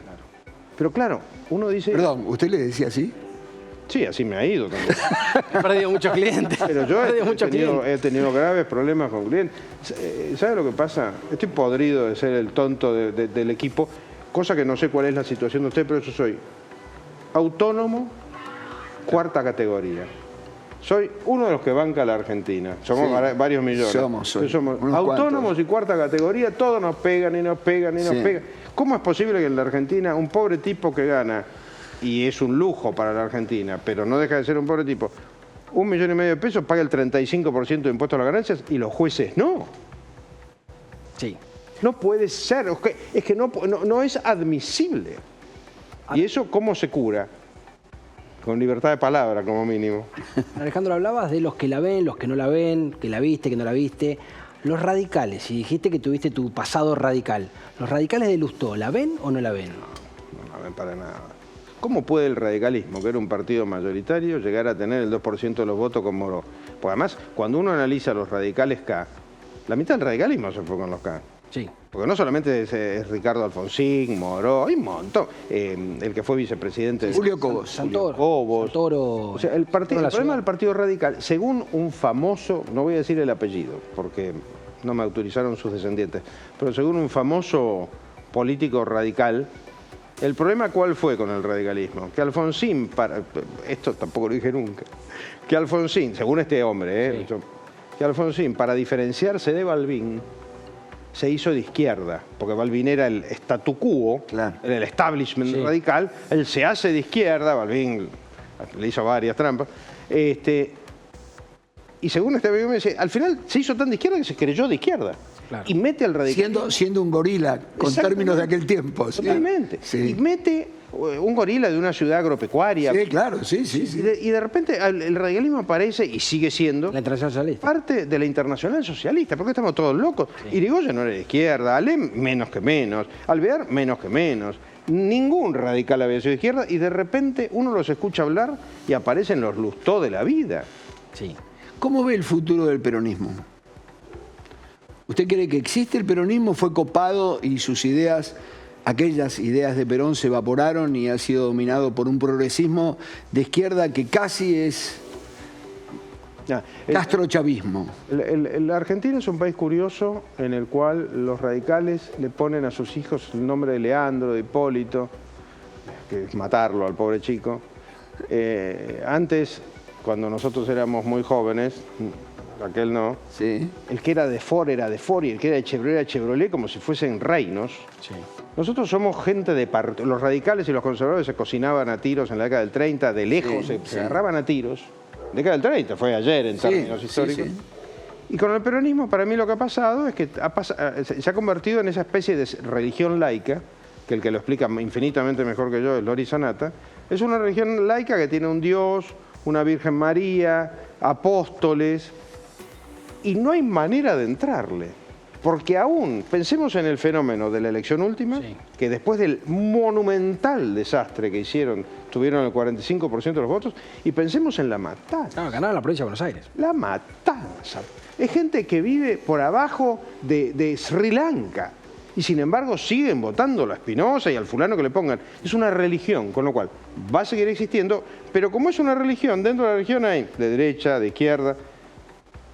Hay que ver cómo se capitaliza. Lo que pasa es que el peronismo es muy duro para llegar también. Es muy duro. Entonces a veces llega cada ladri. ¿Cómo se reorganiza? Porque fue el Congreso del Partido Justicialista y parece que convocan a los que se fueron y los que se fueron ponen la condición de que se vayan los kirchneristas. Y fíjense que otro tema. Quieren que meta un tema muy... Pero esto es meter las dos manos en el ventilador. Uno de los problemas para mí de la política argentina actual es que se dejaron de intervenir provincias. Epa. Porque si ustedes se fijan en la historia argentina, todos los gobiernos democráticos Sí, claro. han intervenido provincias, porque en las provincias se producen fenómenos de cooptación del poder en la provincia que no lo saca más. Caso Formosa. Caso Formosa, pero no solamente eso, pensemos lo que ha pasado en Santiago del Estero, o sea, el remedio de la intervención federal, por algo está en la Constitución. En algunos lugares no se dio porque la Corte intervino. Claro. Pero En algún momento hay fenómenos que se desmadran por completo. Esta Constitución tiene que ser modificada, porque hace mucha referencia a la de 1853, Milei. Sí, a mí me encantaría volver, la reforma del 94 fue mala en muchos aspectos, mala, pero bueno. Pero el gran problema que hay es que uno abre la caja de Pandora y puede pasar cualquier cosa. Fíjense, por ejemplo, hablando de la Corte.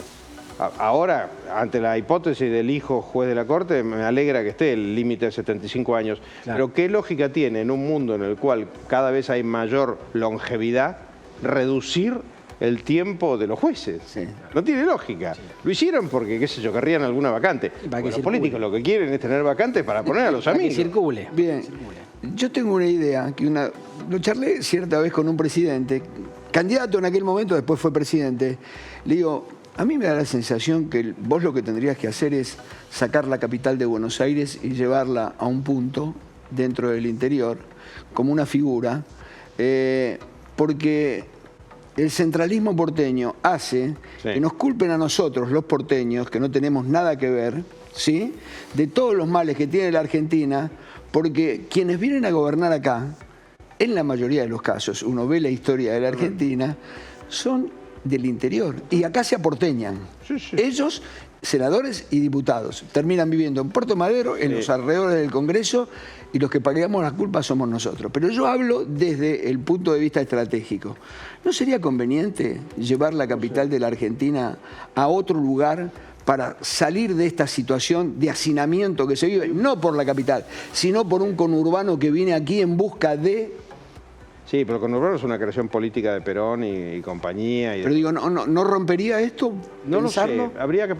Tenemos un inconveniente inmediato que es el costo. Es carísimo hacerlo en términos de plata. Pero a mí, en un momento se me ocurrió Mar del Plata, porque yo decía, el casino se transforma en las dos cámaras, el hotel provincial en la casa de gobierno. Tenemos la suficiente capacidad hotelera como para que vaya todo el mundo. Tenemos una gran ruta, tenemos puerto y tenemos un gran aeropuerto. Pero Mar del Plata nos queda muy cerca, es como si estuviéramos aquí. Hay que buscar un punto del interior en serio. A Alfonsín le costó mucho cuando tuvo la idea de llevarlo a Viedma.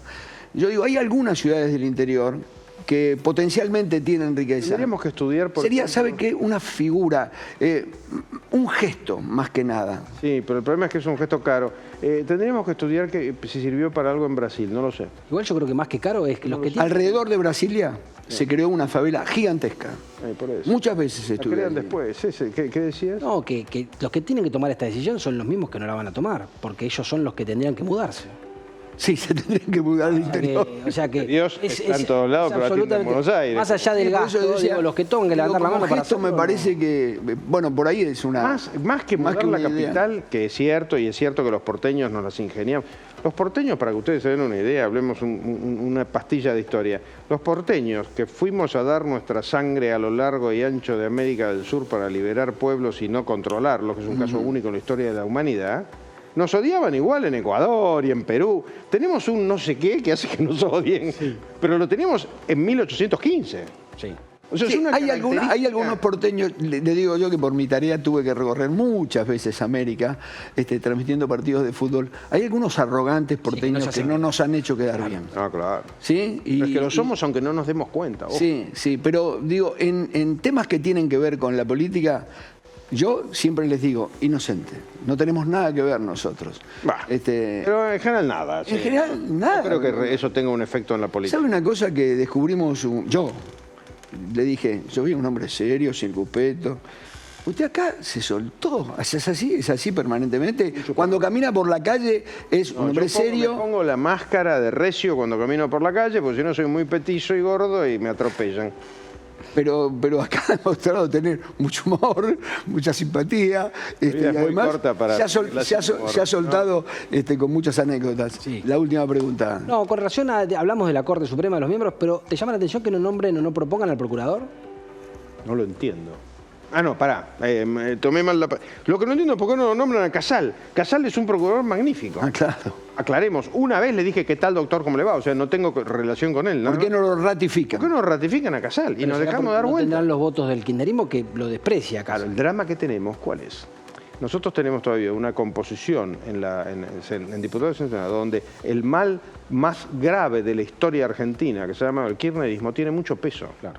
Yo soy de los que cree, y de hecho cuando estuve en el Consejo lo aplicaba, en mi individualidad. Yo prefiero que no cambie nada a que cambie para mal. Mientras el kirchnerismo tenga peso en la política argentina, esto va a ser un desastre. Con lo cual, ejemplo, la Corte tiene 2 vacantes, que las tenga. Tiene 3, que las tenga. Veremos cómo las cubrimos con los reglamentos y los presidentes de la Cámara, lo que fuere. La Procuración está vacante, que siga vacante. Pero el problema es que el kirchnerismo es el mal. Y lo ha demostrado. Pensemos en esa foto. Yo cada vez que pienso, todos los días me llega una encuesta por Twitter de juntar plata para una silla de ruedas. ¿Se acuerdan la foto de cientos o miles de sillas de ruedas oxidándose? Porque estos delincuentes no solamente roban, sino que encima lo que compran robado no lo distribuyen. O las ambulancias de Kicillof. O sea, son gente que son psicópatas. El psicópata hiere por placer. En serio, estoy hablando muy en serio. El kirchnerismo es un drama mucho más grave de lo que nosotros podemos entender. Pero sí sugiero que hagamos memoria. Las cosas que han hecho. ¿Cómo no pueden hacer durante 20 años obras hídricas para que la gente no se inunde? ¿Saben por qué? Porque no les importa.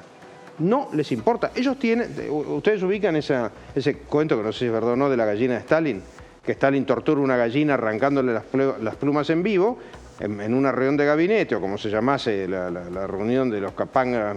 del Politburó. Del Politburó, y después pide maíz y agarra a la gallina, que la habían despellejado viva, o desplumado viva, y le empieza a tirar maíz y la gallina lo sigue. Y Stalin le dice, ven, se domina con miedo y con hambre.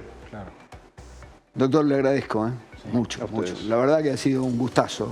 Gracias. Primero conocerlo y después que esté con nosotros. Él ya lo descubrir que no soy tan serio. Él ya lo conoce. Sí, no, por supuesto. Hay esa sonrisa magnífica. Bien, bueno, tenemos una composición también con relación a la justicia. ¿sí? Claro. Es decir, el armado lijo tiene que ver con una compensación, de acuerdo con la versión de una negociación.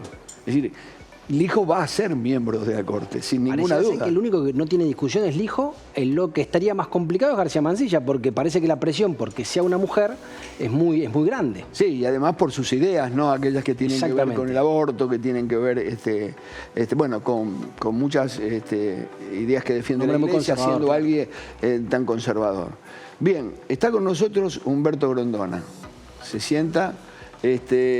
Hijo de Julio, ¿cómo te va? ¿Cómo estás? Javier García, hincha de Racing como vos. Sí, la primera vez que escucho una persona en vivo hablar de política. ¿Por qué? ¿Nunca habías estado? No. ¿Nunca estuviste en un programa político? Nunca. Nunca. Bien. Es antikirchnerista este hombre. Sí. ¿Te pareció? ¿Te pareció? Bastante. Sí, lo que pasa es que tenés que tener cuidado, porque depende qué es lo que ves. Sí. Si ves un canal te transmiten una cosa, que estás en Kosovo. Si ves otro estás en Disneylandia. Si ves otro estás... Entonces como no me gusta escuchar así tanto fanatismo... Tanta animosidad. Claro. Bien, pero te voy a decir una cosa. Poquito. Veo a los amigos. Está bien. El tema es el siguiente. Nosotros no somos independientes. yo quiero decir que yo tengo una idea política, yo tengo una manera de pensar, ¿sí? Que trato de explicitar todos los días a través de alguna editorial, de la presencia de mucha gente aquí, y como particularidad, este programa invita a todos. Por aquí han pasado peronistas, radicales, de La Libertad Avanza, de Juntos por el Cambio, gente del deporte, gente del teatro, gente... Bueno, nosotros escuchamos a la gente, porque a la gente hay que escucharla, cada uno con su pensamiento. Después podremos coincidir o no coincidir. Eso quedará resumido a nuestro editorial, a nuestra manera de pensar, a nuestra manera de proceder. Pero no te tiene que molestar. Vos tenés que darte cuenta de lo siguiente. No me molesta, Roberto. no. A mí me gusta escuchar para saber un poco, porque tampoco no podés no saber. Te llevo a tu terreno. Cuando vos escuchás a alguien que no profesa tu idea futbolística. Vos tenés una idea de cómo hay que jugar, y tenés patrones, porque tuviste patrones como prototipos, como Carlos Vilardo. Cuando se habla mal de Vilardo y se decía de Vilardo tantísimas cosas, ¿a vos te molestaba? Sí. Te molestaba y mucho. Y sí. Bueno, pero había gente que pensaba... Que no sabían. No sabían. No sabían. A mí me molesta cuando la gente opina y no sabe. Por eso cuando yo voy a un programa de televisión que voy, me instruyo y me preparo como para no pasar papelón y para decir lo que uno piensa. Sí que me molesta porque no saben. Y hay mucha gente en el medio nuestro, el fútbol, improvisados, que no saben ni hablan. Y cada día hay más. Y eso es lo que preocupa. Bueno, pero en el fútbol no pasa lo mismo que recién decías, que vos pones un canal... Te voy a contar, él es fanático de Racing como vos. Sí, yo quiero a la gente de Racing. ¿No sos de Racing vos? No, yo soy Arsenal a morir. Simpatizante. Soy Arsenal a morir, me preocupa que Racing no esté en un buen momento, me preocupa que Independiente esté muy mal. Y bueno, y después yo lucho por el tema de Arsenal, que es lo único que me interesa hoy. Bien, venía la pregunta de Javi, yo lo interrumpí porque quería unir... Exacto, vos hablabas de que depende de qué periodista escuchás, Kosovo, bueno, el fútbol pasa un poco parecido. Sí, es lo mismo. Depende de qué periodista escuchás, Menotti es lo más grande que pasó, depende de qué periodista escuchás. No, totalmente. Es que el fútbol es como la política, es igual. Por eso a mí me sorprende que en el fútbol, pero el fútbol tuvo más renovación. La vieja guardia ya no está. Yo acá veo políticos que hace... Yo conozco de la época de Ilía hasta la fecha. Sí. ¿Pero qué nos querés tirar por la ventana? No, pero hay hombres que hace 50 años que están y hablan. La famosa casta. En la medida, pero escúchame, en la medida en que tengan capacidades, se actualicen, sean investigadores, conozcan. ¿Cuál es el problema que tenga? Ninguno. 30 años o que tenga 80 ¿Sabés cuál es el problema? Que cuando actuaron no hicieron nada y los escuchás hablar y yo digo, como inútil que soy de la política, pero este muchacho estuvo en el 90 y cuando actuó no hizo nada. Y ahora habla como si fuera... Me encanta que se actualicen, pero ¿por qué no actuaron cuando estuvieron? En su momento. Esto como en el fútbol te lo llevo a que el que va al banco es el mejor. Ahora, cuando tiene que jugar, juega mal. Siempre y cuando vuelve al banco, opina de los que juegan. Pero el bueno es el que no está jugando. Siempre.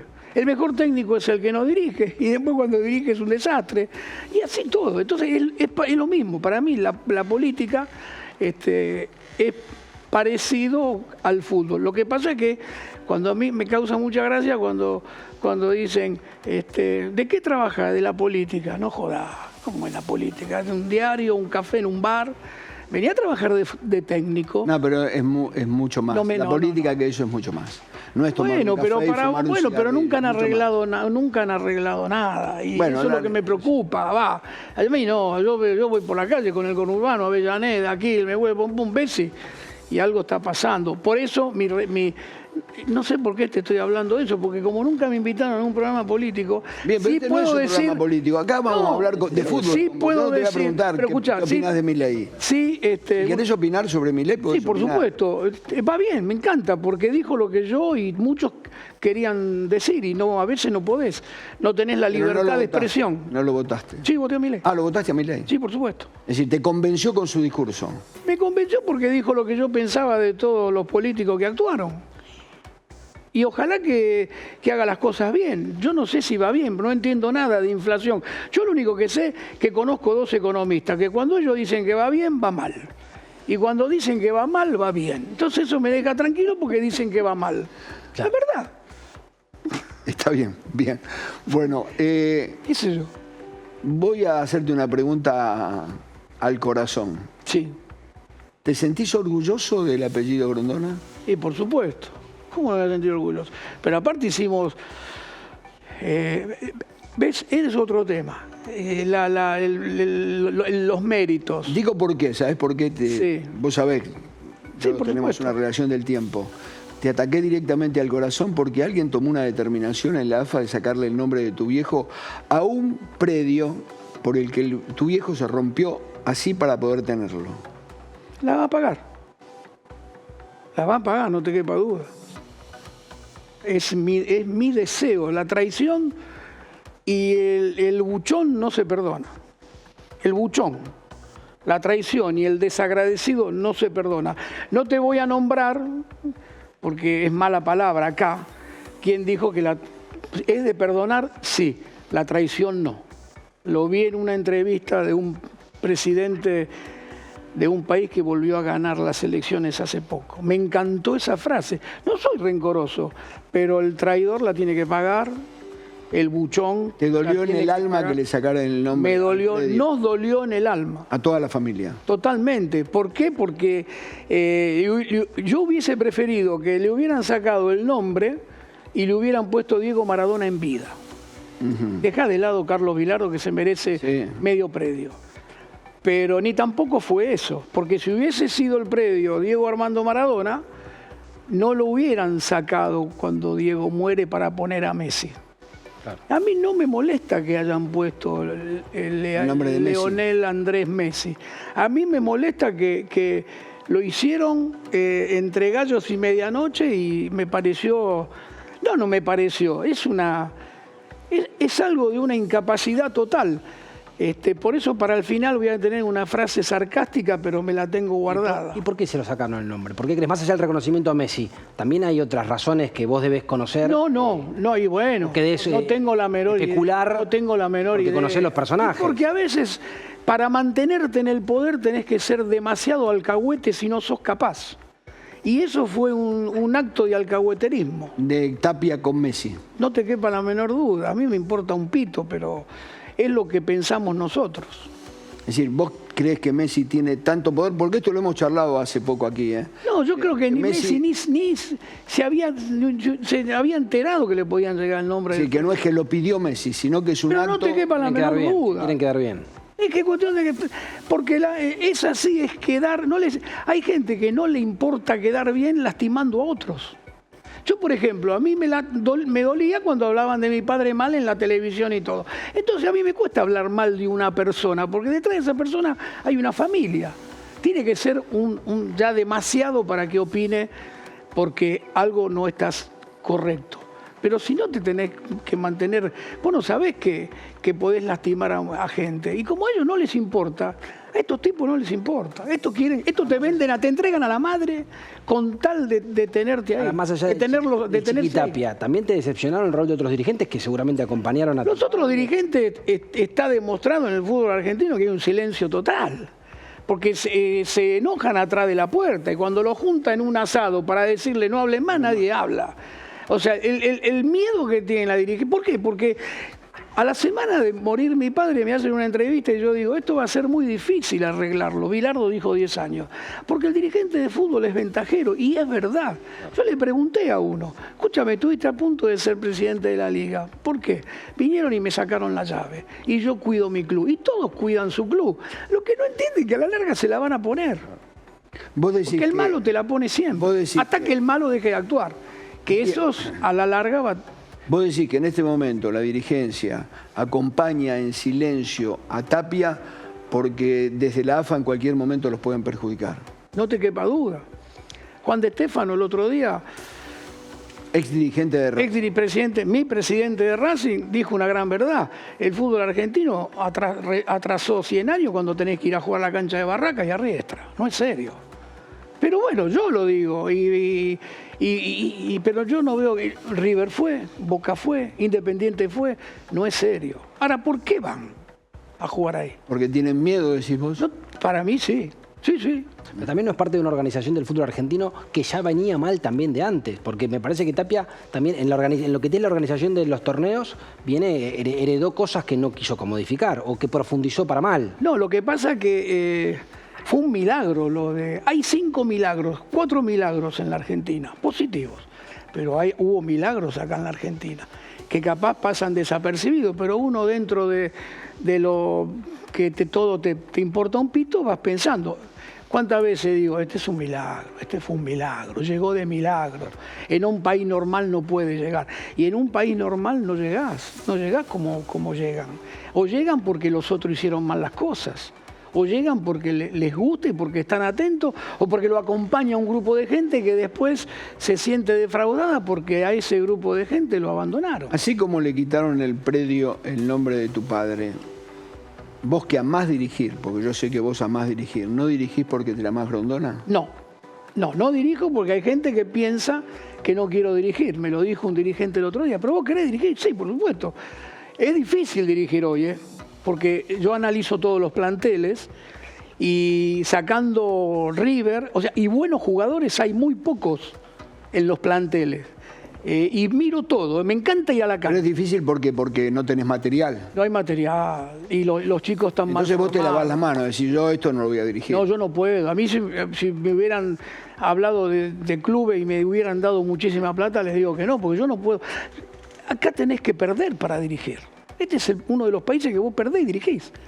Hay colegas que dirigen 4 equipos en un año. Eso, o más. Claro, ese circuito de técnicos. Yo pensé cuando decías que era difícil dirigir era porque hay como un circuito de técnicos donde se van cambiando. Pero ¿sabés cuál es? Es muy simple. Yo soy Grondona. Y un Grondona no puede fracasar. Yo me muero. Y te lo puedo decir con tu club. Que era familia de Independiente y voy a Racing. Y en Racing terminamos de últimos quinto y después final de la Supercopa. Y después, como entendía que no tenía que estar más, me fui, pero siempre rindiendo, poniendo la cara. Perú, Uruguay, siempre México, Brasil.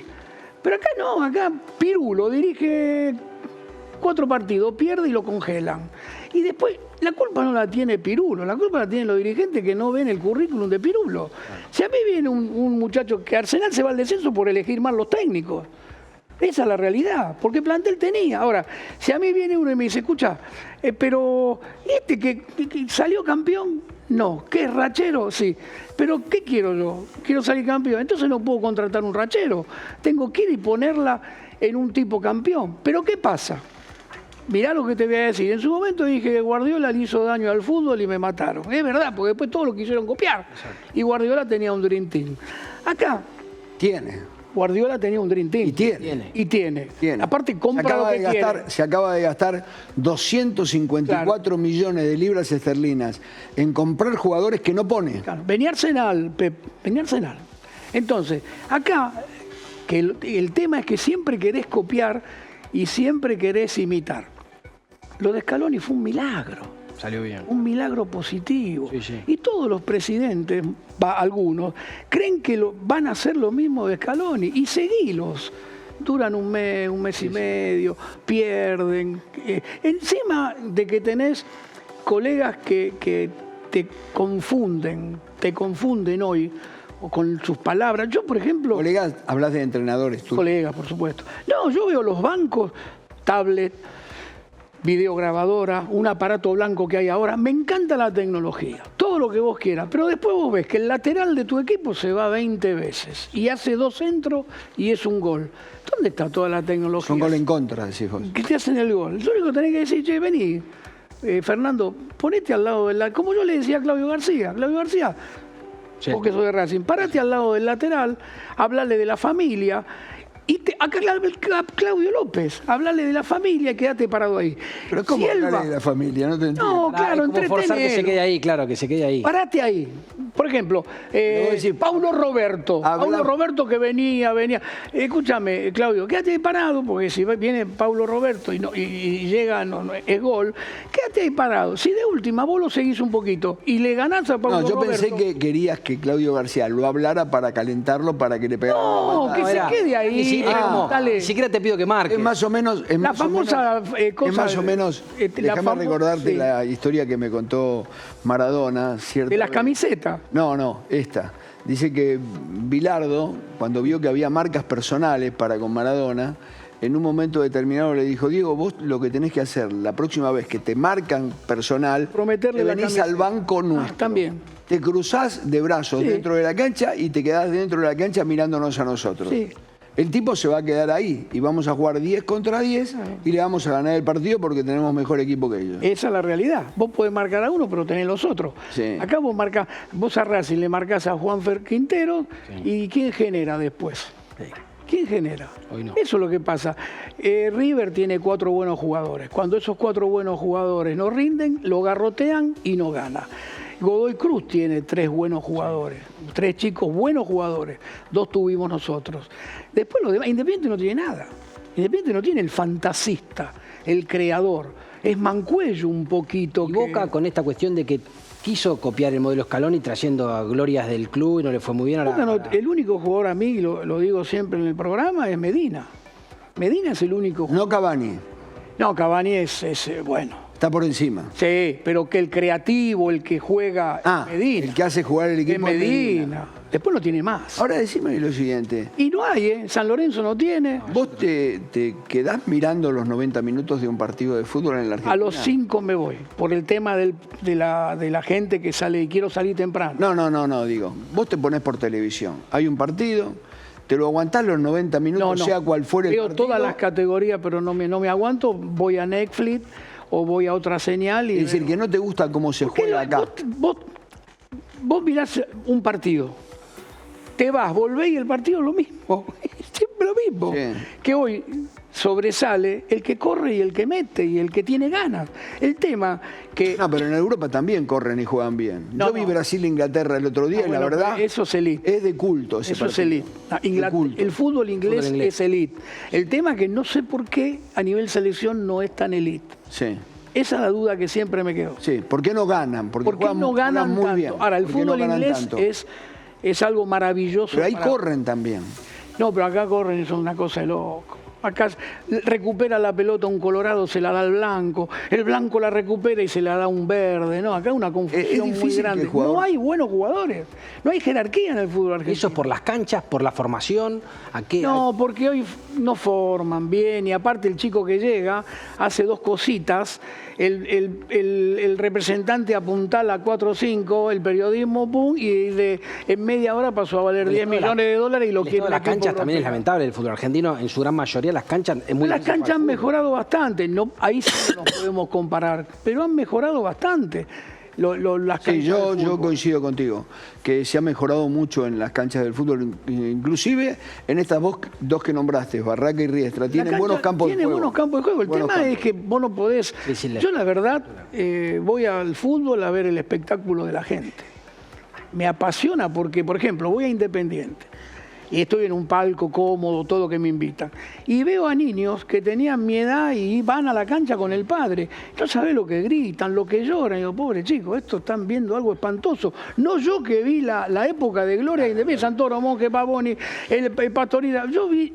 Te tenés que matar. Si vos viste esos equipos, si vos viste pero el equipo de José, sí, claro, el River de esto, del otro, ves lo de ahora. Yo vivo en un 3er piso. Si no estoy bien, voy caminando y hago point. Javi, ¿a vos te pasa lo mismo? ¿Vos rememorás los equipos de Racing, los mejores? Lo que pasa es que la época de Racing es mejor la... Él vio la malaria de Racing. Claro, que cuando yo era más chico, la época de Racing era muy difícil verlo jugar bien. ¿Y tu papá qué te dice? Y bueno, mi papá siempre, claro, es el discurso de que la época de él, cuando él vio el Racing de José... ¿Sabes lo triste? Era que es otro fútbol, que los punteros que desbordaban, que llegaban a la línea, que no entienden conceptualmente el fútbol, los jugadores de ahora, que tiran el centro antes de desbordar, que se sacan la pelota de encima. Bueno, hay muchas cuestiones. Pero escuchame una cosa, el tema es que a mí lo que me preocupa, que yo siempre... al estar con mi padre, siempre iba a reuniones o a comidas con gente de la edad de mi padre. Claro. Y me embolaba que me decían, lo de antes fue mejor, lo de antes fue mejor. Hoy me duele decir, yo viví la época de Diego, del Bocha, de Burru, de Alonso, de Rubén Paz, que me tocó dirigirlo y era un placer. Y ahora veo esto y me quiero matar. La verdad, estoy viendo de dedicarme al automóvil. Pero Argentina es campeón del mundo. Sí, porque no es diferente a nivel selección y a nivel liga. Ahora, pero esos jugadores aquí mejoraron mucho en Europa. Bueno, los mejoraron. Yo iba a las charlas a dar por todo el país, a escuela de técnico, a escuela de periodismo, defendía al chico que se quedara en su país, sí, al chico que se quedara en su club. Por estar en selección, hoy no lo harías. Por estar en selección, me tocaba ir a ver a Rolón a Barcelona, a Correa en Madrid, a Buendía, y veía más o menos, y vi los que se fueron. No, hoy no dudo que se vaya. Pero ¿no creen que cambió el fútbol? Porque digo, nombraba jugadores, Alonso y más. ¿Cómo se introduciría un Alonso en el fútbol actual? Porque se juega de otra manera. ¿Qué? No es solo en Argentina, los destacados, los jugadores destacados del mundo. Si viene un muchacho como Juanfer, que regaló un tiempo en China, que no venía, viene acá y juega bárbaro, Mancuello, si los muchachos de 30 y pico años para arriba son figuras, es porque algo está pasando. Fernández, el de River. Fernández, el de River, Barco, el de River. Y bueno, ahí tenés, cuando Nacho funciona, River es una cosa. Los jugadores que se destacan a nivel mundial en el mundo. Quintero vino, regaló tiempo Quintero. Sí. Y sin embargo vino y hoy es el mejor jugador de Racing. Pero en este fútbol actual, e incluso en el fútbol inglés y demás, los que se destacan son los punteros habilidosos, ya no hay la figura no hay más, el último habilidoso. El enganche. Bueno, Bellingham está demostrando en Inglaterra, juega con la camiseta número 10, él en el Dortmund jugaba más atrás. Y el otro día contra Brasil jugó como un típico 10, sí, tal es así que los relatores le decían al Riquelme inglés, ¿sí?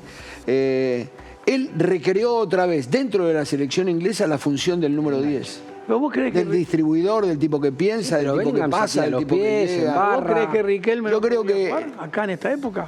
No, yo creo que sí, pero me así parece juega. Pero hay un tema de dinámica. ¿Por qué juega? ¿Qué dinámica? Pero dinámica, son todos autitos chocadores la mayoría. Claro, bueno, pero por acá. Pero no te quepa la menor duda, porque no lo forman, no saben cabecear, no saben parar la pelota como debe, no saben pararla. Antes, mirá vos, siempre caigo en lo mismo. Vos estabas horas y horas tirándole al chico, que le enseñabas algo, aparte le enseñabas a comer, le enseñabas a hablar, que es clave. Sí. Hoy cada vez hablan peor la mayoría. Les enseñaba disciplina, ya no hay disciplina, en algunos casos, no generalizo. Y es como que se un poco banquinó, derrapó todo. ¿Qué tapó todo? El título del mundo. Que hay que hacerle un monumento. El hincha argentino acepta esta mediocridad porque salimos campeón del mundo. No, porque el hincha argentino tiene una pasión y tiene unas ganas de ir a la cancha, a ver a su equipo, más que la selección, porque ayer con El Salvador vi el primer gol y cambié. Digo, no es serio este partido, no son serios los partidos. Porque antes me la comía que Europa no podía jugarte en Sudamérica. Sí. Pero ahora yo veo que Inglaterra, Brasil, Chile Colombia juega con España. Colombia. Y nosotros, ¿cómo es la historia?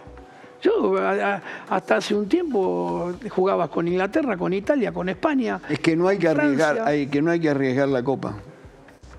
Pero antes eras el 4 de Copa y jugabas con equipos importantes. Un toque de alerta fue Uruguay ganándole a Argentina, campeón del mundo acá. Y bueno, pero entonces no te extrañes que en Copa América después... si vos querés mejorar... No, yo los campeonatos internacionales no les creo nada, pero no importa, es otra cosa. Si vos tenés que mejorar, sí. Esto es lo mismo. Si yo quiero aprender a tener plata, tengo que ser socio de Estados Unidos. Sí. No puedo ser socio de amigo del barrio. Ahora, si soy amigo del barrio, nunca voy a intentar tener dinero. Ahora esta cuestión, y por llevarte por ahí otra vez a la política, pero te voy a decir esta cosa que hablas de la disciplina, de que no saben hablar, de que vienen peor en muchos aspectos los jugadores de fútbol. ¿Crees que es parte de la decadencia de Argentina en términos generales? ¿Crees que el fútbol es un reflejo de lo que está pasando con la sociedad? Porque los chicos consumen lo que ven y lo que escuchan. Yo lo veo en mis hijas. Mis hijas hablan de una manera que realmente... ¿Te asombrás? Me asombro. Chabón, esto, lo otro. Yo respeto a todos las letras de las canciones. Voy a romper el culo. No, es una cosa, yo la verdad te digo, me encanta, uno se mueve, pero no es serio. Los chicos que cantan parece que te estuvieran apretando, ¿viste? No sé de dónde vienen, las chicas igual. Pero eso consume y van, porque van, 20.000, 25.000. Dijiste en un momento que querías despedirte con alguna cosa que tenés adentro y que querés decir. Estamos a 2 minutos. No vino el remate como para decirlo. ¿No? No, porque nos fuimos para otro lado. Pero te tendría que haber llevado, ¿por qué? A ver si yo te puedo llevar, a ver. Y vos sabés que me podés llevar. Porque en todos los reportajes que voy siempre me preguntan lo mismo al final. Una cosa que... Si querés dirigir. Sí, por supuesto. Sí. Sí, en algún momento, en cualquier categoría que sea. Sí. 4 voy a conseguir. Yo cuando voy a la cancha veo los que juegan bien, ¿eh? Y mirá que estoy anotando ¿Qué otra cosa no te pregunté que te preguntan en todos los reportajes? No, si comparo una gestión con la otra, y no es comparable. No es comparable. Si comparo. Grondona tiene que ver algo, la gestión Grondona tiene que ver algo con la gestión Tapia. No, en absoluto. Yo llevo esto a la política. Porque los dos fueron campeones del mundo. Pero yo llevo esto a la política. A Perón, que me pareció un encantador de serpiente y un hombre que hizo muchísimo, yo vi la parte... Todos estos muchachos... Nadie lo llamó a Perón encantador de serpiente. Un enganchamollo. Yo era el único tipo que me quedaba ahí, que era chico, y lo miraba porque tenía... Todos estos muchachos que viven del peronismo, de Perón, tendrían que prenderle una vela todos los días. Porque de Perón no tiene ni la uña. Eso con lo que yo observo. De lo otro... igual, no se puede comparar. Vos decís que la dirigencia del fútbol tendría que tener una vela encendida en un cuadro de Julio Grondona en cada una de las casas ni un homenaje. De los dirigentes del fútbol. Pasan a ser 10 años y no le hicieron un homenaje. Pero ¿sabés la única satisfacción que tengo? De verdad, y no lo digo, es una sarcástico, que yo no sé si a este señor lo va a vestir la FIFA. No creo. Y a nosotros nos vistió la FIFA. Ahí no te entendí. No sé si alguna vez este señor, si termina su mandato, como corresponde, lo va a vestir la FIFA. Sí. A nosotros nos vestía la FIFA. Bien. Cada mundial que había nos daba 2 trajes, 2 saquitos, y mi padre tenía sacos de todos los colores con el escudo así. Sí. Yo no sé si este señor va a tener eso. Bien, bueno. No sé si me entendiste. No, porque lo veo a veces con el traje, siempre lo veo con zapatillas blancas y el traje que dice acá AFA o FIFA, ¿no? AFA. FIFA no. AFA no. Vos decís que nunca va a llegar a la conducción del fútbol mundial. Eso es lo que me querés. Y no es muy difícil. Saco FIFA. Ahí está. Aparte te voy a decir otra cosa y para rematar que la gente no sabe. Mi padre políticamente por Argentina hizo más que muchos políticos de la Argentina, sin ser político. Bueno, otro día me la contás. La de la Fragata Libertad, ¿cómo no? Bien. Otro día me la contás. Bien, con detalles. Totalmente, la de Uriburu varias. Te agradezco. Y varias más. Muy amable. Javi, nos encontramos mañana. Mañana nos vemos. ¿Todo bien? Todo bien, perfecto. ¿Todo tranquilo? Sí, muchas gracias. Bien. A ustedes, muchas gracias. Mañana estamos aquí, si Dios quiere, a las 6 de la tarde hasta las 8 de la noche en Extra TV. Muchas gracias.